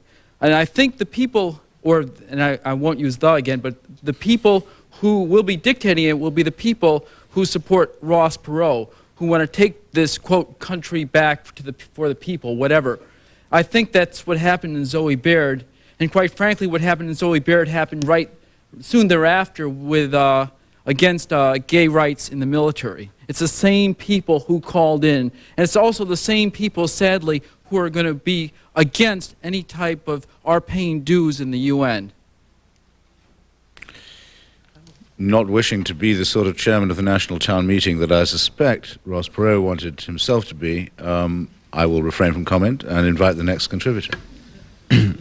What I wanted to ask was if there was a possibility that we might see an end to the cynicism that's often been the hallmark of foreign policy. I mean, I think that, you know, beyond realism and idealism, I think the guiding principle for foreign policy over the past 12 years has been a deep abiding cynicism in the way that we've propped up, you know, repressive regimes such as Guatemala and Indonesia and so forth, without even bothering to bring attention of their abuses to the world, and also the way in which we pit countries in their conflicts against each other cynically, like the way we both aided Iran and Iraq during the Persian Gulf War against each other, depending on which side was winning.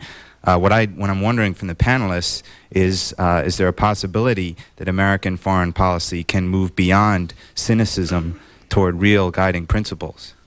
I see the pens of the panelists are racing, but I'm going to allow as many more questions as I can. I hope, though, one of you will answer the question that I should have brought up myself, of the atrocious record of divide and rule in the countries of the Persian Gulf, and also the damaging consequences that manifestly had on American domestic democracy. Your turn, sir. Just wanted to point out 2 things that have almost never been touched on in foreign policy. One is the difference between state and nation. There are nearly 200 states in the world, but there are thousands of nations. There are hundreds of them in the Americas alone, the indigenous peoples of the world. None of these people have any seat in the United Nations, and a lot of the wars going on in the world today, especially in places like Africa and Asia, are in large part because of nations wanting to become states. The second thing is that to have a foreign policy, we need a planet on which to have it. And we need to shift from, say, shipping weapons around the world to starting to ship healthcare and water filtration systems and alternative energy. We are currently refusing to spend a few $billions to get the third world not to build freon-containing devices, for example, that threaten the integrity of the ecosystem.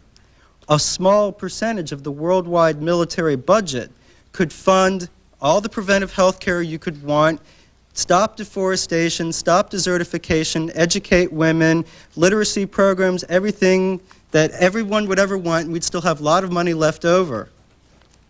And this is the type of paradigm shift that I think can catch on, but I fear the U.S. is going to get dragged kicking and screaming by the rest of the world into this. And finally, I just want to point out that I think everyone should read Gore's book, because he talks a little bit about this in some of his recommendations, and we need to hold them to it. We shouldn't have all the faxes going into the White House coming from the moral majority. Sir.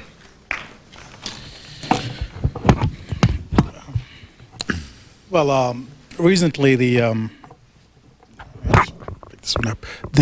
Clinton transition team did something that has not been done for a very long time. That's consulting Africans matters relating to foreign policy in the United States. Unfortunately, they consulted the usual suspects, Mansour Khalid of Sudan and Adam Kojo and Obasanjo and so on. While this is a very good step in the right direction, I think that circle could be widened to include other, people and other ideas. But my question is that when we talk about human rights and the abuse of human rights in places like the Sudan and Ethiopia, Somalia, and other places in Africa, most of the time these situations are brought about by struggles for self-determination. Some nationalities who found themselves within those borders drawn by the colonialist powers are trying to get out of these confinements, and they're trying to carve a place for themselves in the new world order. My question is do the panelists think that the Clinton administration would somehow extricate itself from the trappings of dealing with the central governments of the Sudan, Ethiopia, and Somalia, and try to see that the nationalities that are seeking self-determination are at least that issue is addressed as a part of the human rights situation? Thank you. Good, very good question. People to people, as it were, diplomacy, a different definition of public diplomacy from the one that we've had recently, I think. I'm going to try and do two more on each side, and then I'm afraid, ladies and gentlemen, we will have to ask the panelists to wrap with a closing statement. But you, sir. Ms. Burkhalter, you said originally that you were a supporter of intervention in Somalia, but that you thought that the policy had gone wrong. I was wondering if you could expand on that. How has it gone wrong, do you think, and is it salvageable? Admirable model question. Ma'am, please. Thank you for this opportunity, but I just today came from a meeting at the Goddard Center where they were discussing some very recent research in military endeavors. Frightening research. Lots of money going into that kind of destructive materials which we couldn't cope with. It's unbelievable. Keep your eyes out if you want to read about it. It will be out later, but it's rather secretive now. I was born in '05, so I went through a lot of wars and peace movements, protests. I remember when I was 12 years old, I was told by my teacher that we should do something for the starving Armenians. So I went home to my mother. We lived in Washington. And I asked my mother what we could do. Well, she said, you mean to raise some funds for them? And I said, well, I would like to, but I wonder if we could do that with I'm so young, Mother. She said, we'll do it together. How about a strawberry festival? So we got strawberries and we dipped strawberries in powder and strawberry ice cream for something special and strawberry cake, and you could get one strawberry for a penny. We raised $25 and sent it to Mr. Hoover. I'm sorry. So, you know the end of that story.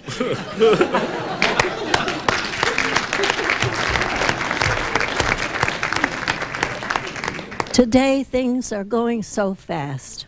I've protested all the way along the line, and somebody told me today, look, this is not a protest, this is research.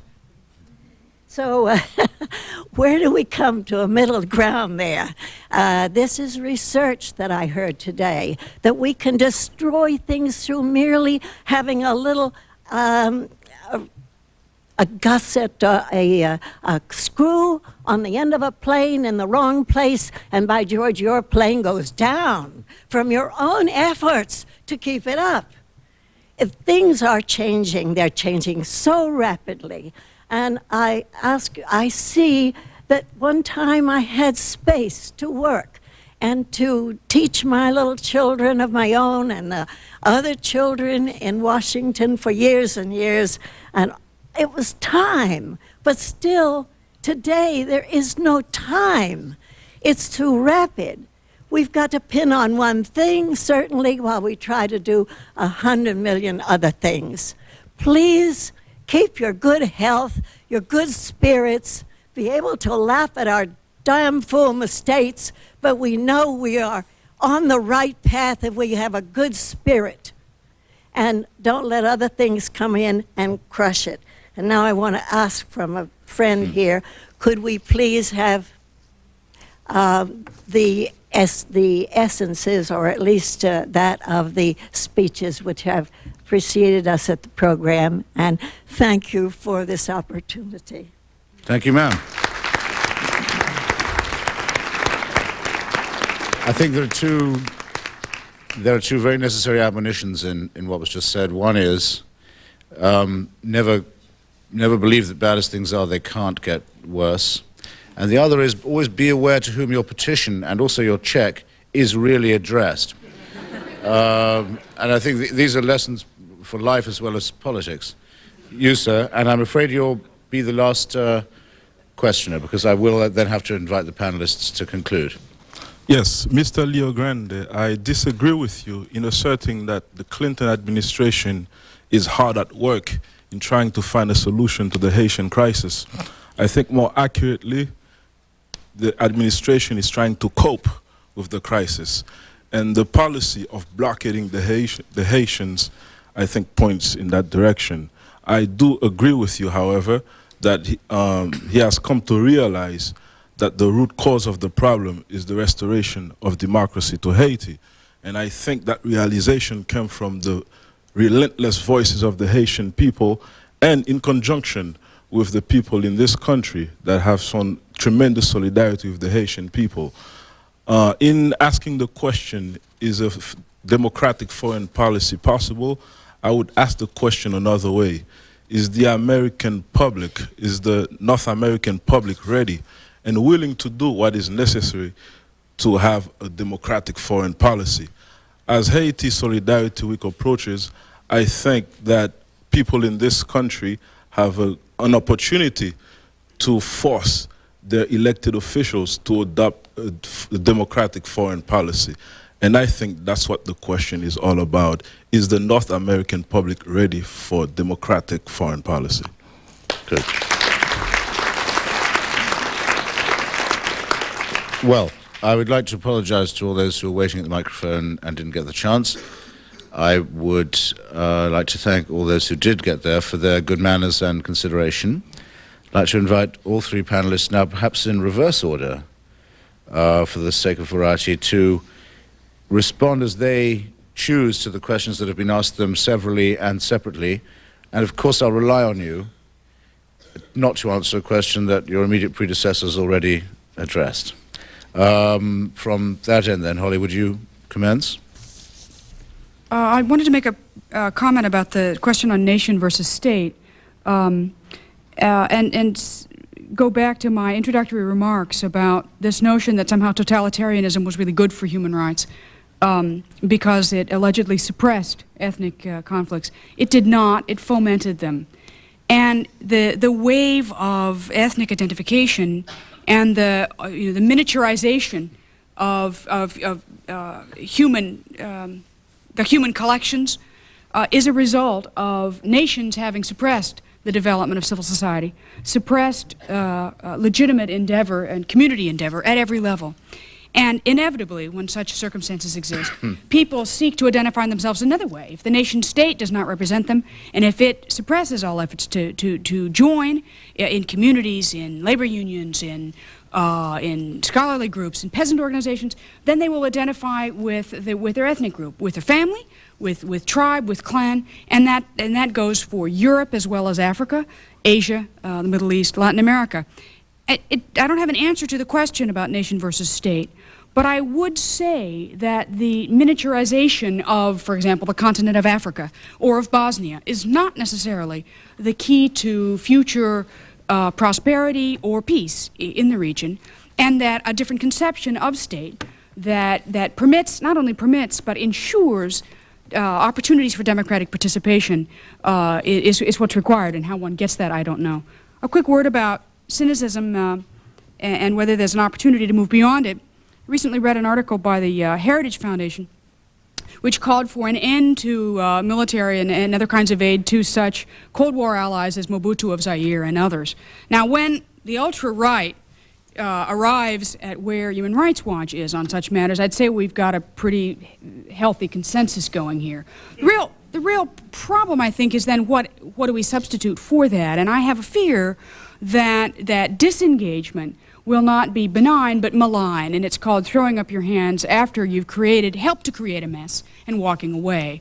And so I think that disengagement is only the first part of that formula, and some form of positive support and positive engagement is what must follow but will not inevitably follow.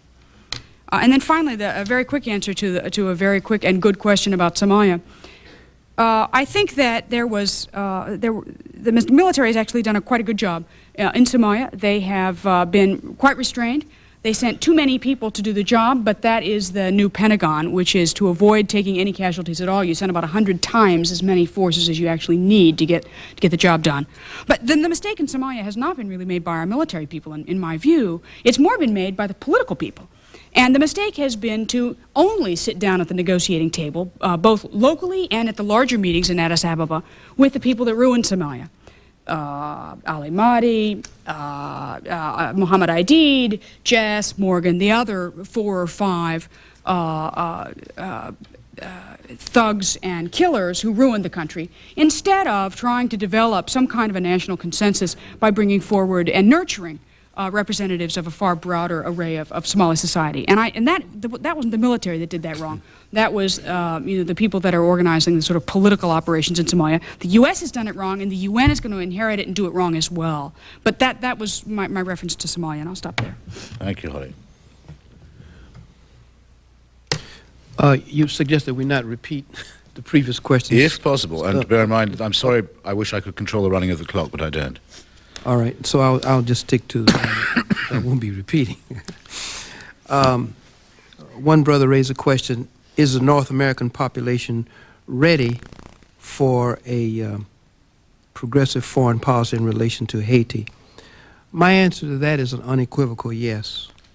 And the reason I say that is because what our people, in my judgment, are ready for is to hear what our movement has to say about the relationship between foreign policy and their aspirations for a better life in our country. That breaking down that dichotomy and projecting that foreign policy is indeed a domestic issue, the moment for that is now, and that will affect our relations with people all over the world.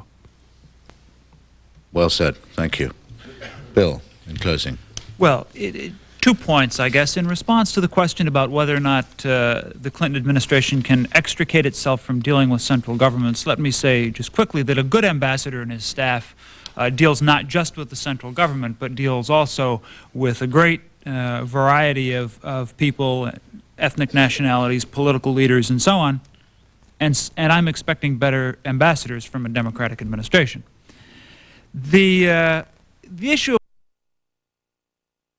I think, to that problem lies not only among people like yourselves who are prepared and interested to see the United States involved in the world in a positive way, but also responsibility here lies with the government itself to some degree to try and overcome that cynicism by itself being open to the democratization of foreign policy, by conducting a foreign policy which is open and not secretive, by conducting a foreign policy in concert with the Congress and with public opinion, and not in contempt of the Constitution, which is what we've seen, frankly, for the last 12 years. Thank you very much, Professor Leogrand, and all of you.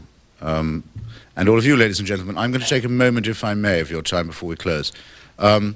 At the rear of this hall, you'll find a very eloquent appeal written on behalf of Americans for freedom in former Yugoslavia. I would urge everyone to take one home with them. And I want to make a small proposal of my own. If I'm right about the way that this discussion's gone and the intellectual atmosphere in which it's been conducted, I think that there's an unresolved problem in our discourse. That is to say, those who might wish for this or that good policy or intervention to be adopted by the government basically do not trust those into whose hands they would give the power to intervene. To take, for example, my own chosen cause, that of the martyred and slaughtered people of Bosnia, victims of the filthy practice of ethnic cleansing and the forcible imposition of apartheid. I don't want to see them go the way of the Kurds, might be the way I would put my point. The last time we were summoned to war in the name of a small martyred people, we know very well how those small martyred people were discounted by those who had shouted most loudly for the intervention. Need we face this as a sterile false antithesis? I am proposing that perhaps we need not. In the struggle to defend the Spanish Republic, it was American citizens who decided that if the great powers would continue the farce of intervention, ordinary citizens need not. I and a group of others are contemplating the following appeal. That is to say that citizens of this republic and of others are invited to donate to the government of Bosnia directly, and that they earmark their checks and donations and say, these are not for bandages, this is not for food, this is not for humanitarian aid, this is for the self-defense that is denied you by hypocritically imposed international embargo. Really going along on this road might conceivably involve us in a little civil disobedience, but it's a lot better than the alternative of complicity. I want, while the cameras are still with us, to ask you whether, if faced with that proposition, any of you here would say aye. Aye. Not bad. Not great, but not bad. Very well. I've taken enough of your time. You have, by your presence here, I think, shown it is not true that apathy is the ruling principle. Thank you very much for coming. Thank you to the panelists. You will, I hope, all consider yourselves, I hope, consider yourselves invited to the reception in the adjoining room. Thank you again.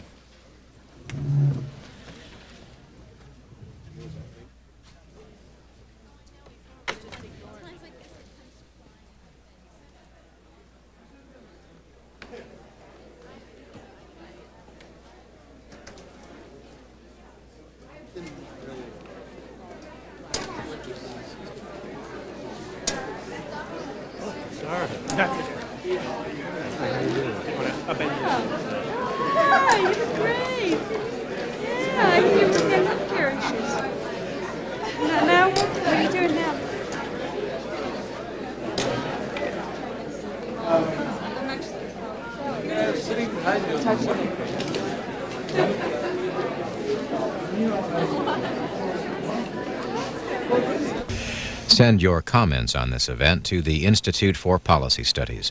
The address is 1601 Connecticut Avenue Northwest in Washington, D.C.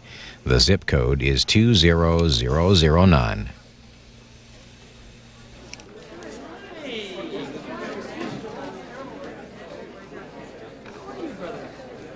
Hey, good. How's it going?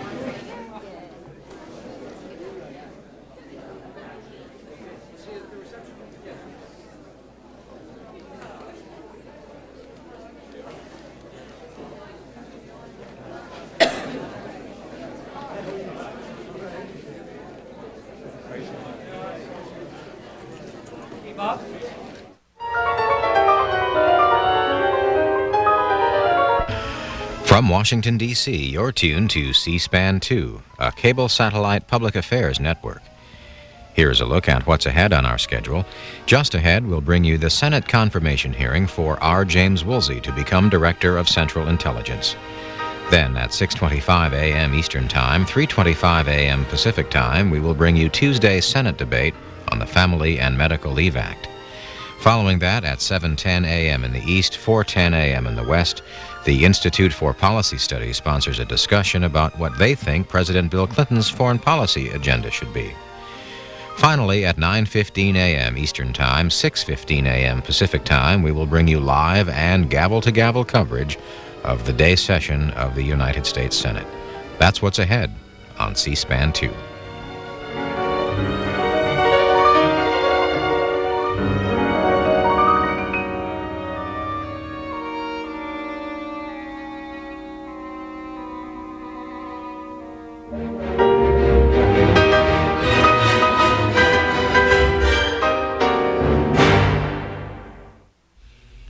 The C-SPAN networks are now offering 2 more resources to help you keep up with the new faces of Washington: the new Members of Congress Handbook and the U.S. Congress Handbook. Both publications have photos, phone numbers, and biographies of House and Senate members and are perfect for following C-SPAN's coverage of the 103rd Congress.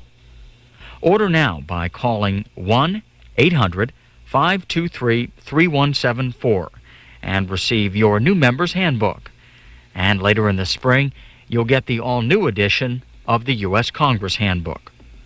Or you can send a check or money order for $10.95 plus $2.50 shipping and handling to C-SPAN Publications, 1616 Main Street, Lynchburg, Virginia. The zip code is 24504.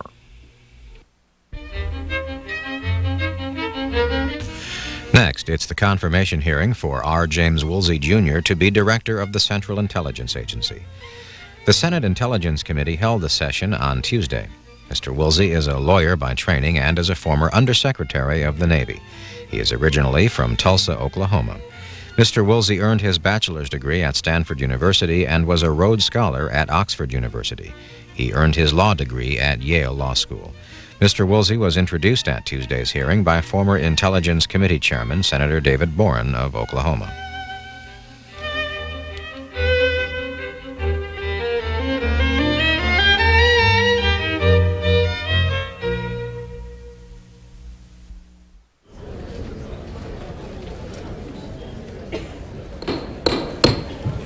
Select Committee on Intelligence will come to order. Together shortly to talk about judges. The committee meets today to consider the nomination of R. James Woolsey to be the Director of Central Intelligence.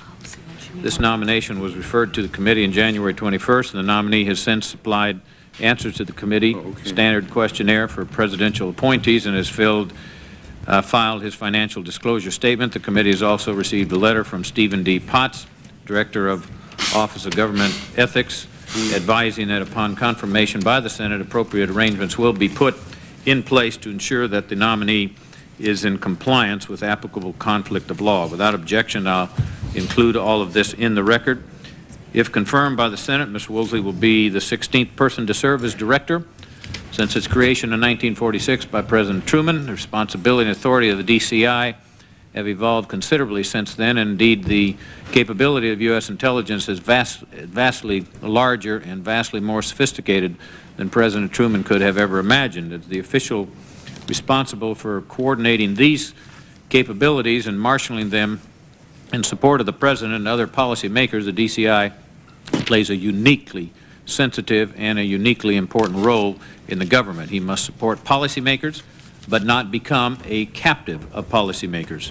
He must ensure that the vast capabilities of his disposal are effectively utilized, but that they remain within the confines of U.S. laws and bounded by our national interest.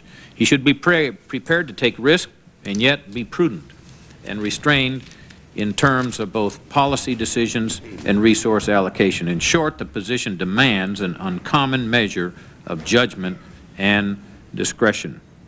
The next DCI, it seems to me, is likely to face an even more difficult assignment than his predecessors.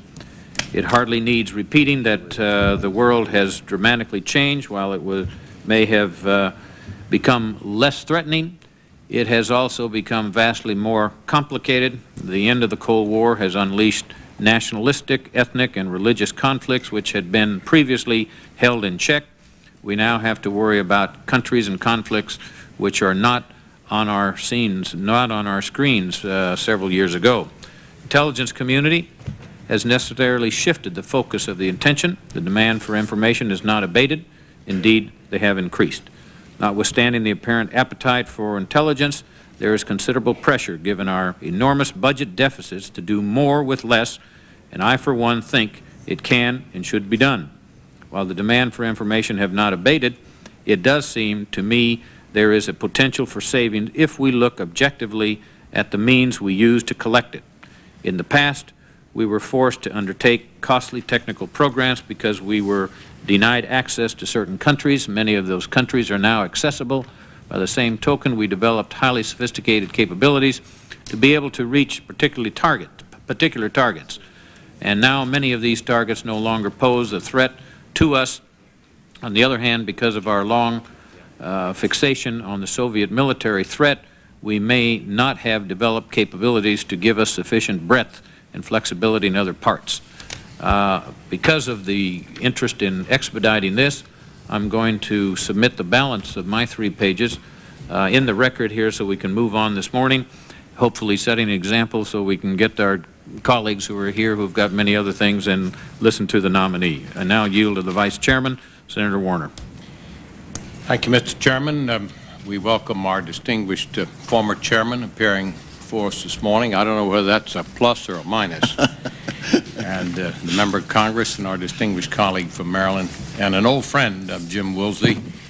I think that both of us recognize that we got our jump start in political life in the Department of the Navy, and we remain everlastingly grateful for that. Mr. Chairman, I will take a few minutes here. I do want to go over several points, so I'll ask the indulgence of my colleagues.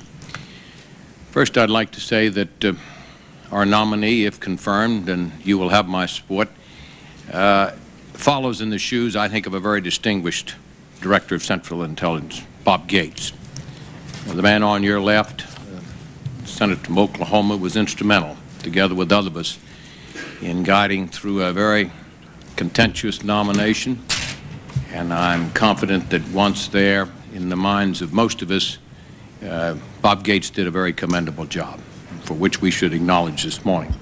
I want to talk about one of my greatest concerns, Mr. Woolsey, and I think you share it because you come from a background of having served in a bipartisan way this country, and shared by the nominee and the President. Relates to the widespread proliferation of nuclear, chemical, and biological weapons throughout the world, as well as advanced conventional weapons and satellite systems. The intelligence community has played and must continue to play a vital role in identifying the sources of weapons, technology, and components, assessing the status of individual nations, developing programs, and assisting in the development of plans to counter the potential threat of these weapons and the systems to the security of the United States and our friends and allies. In this regard, I applaud the initiatives taken by Director Gates and the Bush administration to establish a non-proliferation center within the intelligence community so as to highlight and better address the important national security problem. In the area of military intelligence support, the unknown and uncertain nature of future military threats means that our leaders must be fully informed about the capabilities and intentions of potential adversaries. The intelligence requirements of the military services during Operation Desert Shield and Desert Storm, as well as in humanitarian relief operations in Somalia, have demonstrated the need to develop new mechanisms for coordination of intelligence, gathering and sharing of data within the community itself. A number of recommendations of the JCS have already been implemented to improve defense intelligence support in the times of crisis of war. Additional measures are under consideration to meet anticipated shortfalls in defense gathering capabilities. As we decline in our budgets, I want to make it very clear, decline in the defense budget, I think we should maintain an even stronger intelligence capability.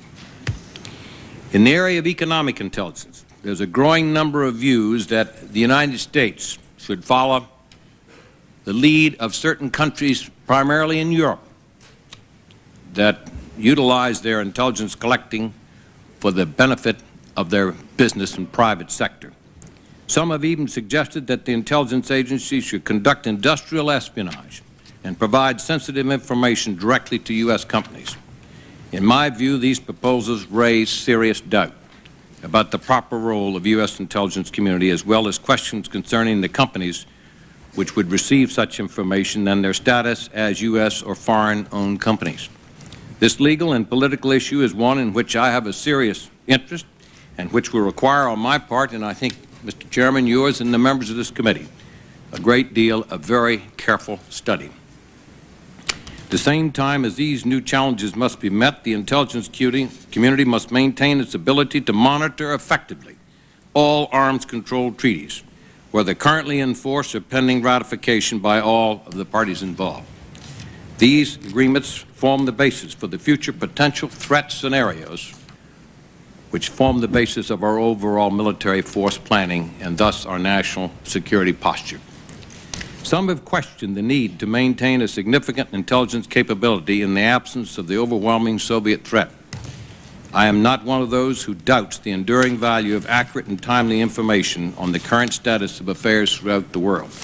Our challenge together is to demonstrate the unique and essential role of our intelligence agencies in a changing world and to provide sufficient justification for the devotion of adequate resources to maintain that capability. Mr. Chairman, this brings me to the article which appears in the New York Times this morning, which acknowledges your role, and I say this with all due respect, my good friend, in the significant cuts that the intelligence community took last year, roughly $1.6 billion. And it states as follows: in a more telling sign of his approach, Senator DeConcini said he believed that the collapse of the Soviet threat meant that the United States espionage activity no longer needed to be on the cutting edge. I must say I respectfully disagree with that. I think we have to remain on the cutting edge in this country. And I would hope this morning, Mr. Chairman, that your comments with respect to additional cuts which you feel it can be made could be brought forth so we could have some of the views of our nominees. This would be, I think, an opportune time to have a dialogue on that series of issues. I thank the Chair.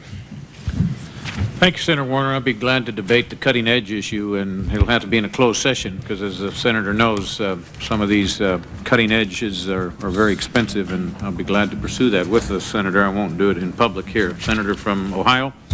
First, let me identify with the concerns expressed by the Chairman and to indicate support for the position that he's taken with respect to the cuts, and maybe more so if possible. Very pleased to welcome Jim Woolsey here today. Thank you, Jim. For the first time in 12 years, we're meeting to consider the nomination of a Director of Central Intelligence by an administration that is committed to close consultation with the Congress. I don't know when any nominee has come before a committee with more background in governmental activities than has Jim Woolsey. And for that, I think all of us respect him and appreciate his public service. And I know without any fear of contradiction that I don't think any nominee has ever come before me in my years here in the Senate who's been a more prolific writer than have you. I am certain that if time permitted, I would have found much in those writings to agree with, maybe some to disagree with, but certainly you have been most prolific. The past 12 years were often ones of conflict between the executive branch and the Congress. The Nicaraguan harbor mining controversy and the Iran-Contra scandal are just two examples of the disarray that resulted from treating Congress as the enemy. Now we have a chance for an historic turning point in which the executive branch recognizes the Congressional Oversight Committee as partners in the quest for a more efficient and effective U.S. intelligence community. I'm looking forward to hearing Mr. Woolsey's answers to a wide variety of questions that reflect the changing and difficult times in which we live. The old enemy is gone, and so are the old budgets of the 1980s. And it has been suggested that although the old enemy is gone, now there are a greater number of enemies out there, and that therefore we must intensify and expand our efforts. I wonder what adjustments Mr. Woolsey plans for this new world. Or will Mr. Woolsey attack the problems of overclassification of information, where anything and everything that comes down the pike gets a stamp of some kind of classification from the CIA? Will he reduce wasteful security costs in a world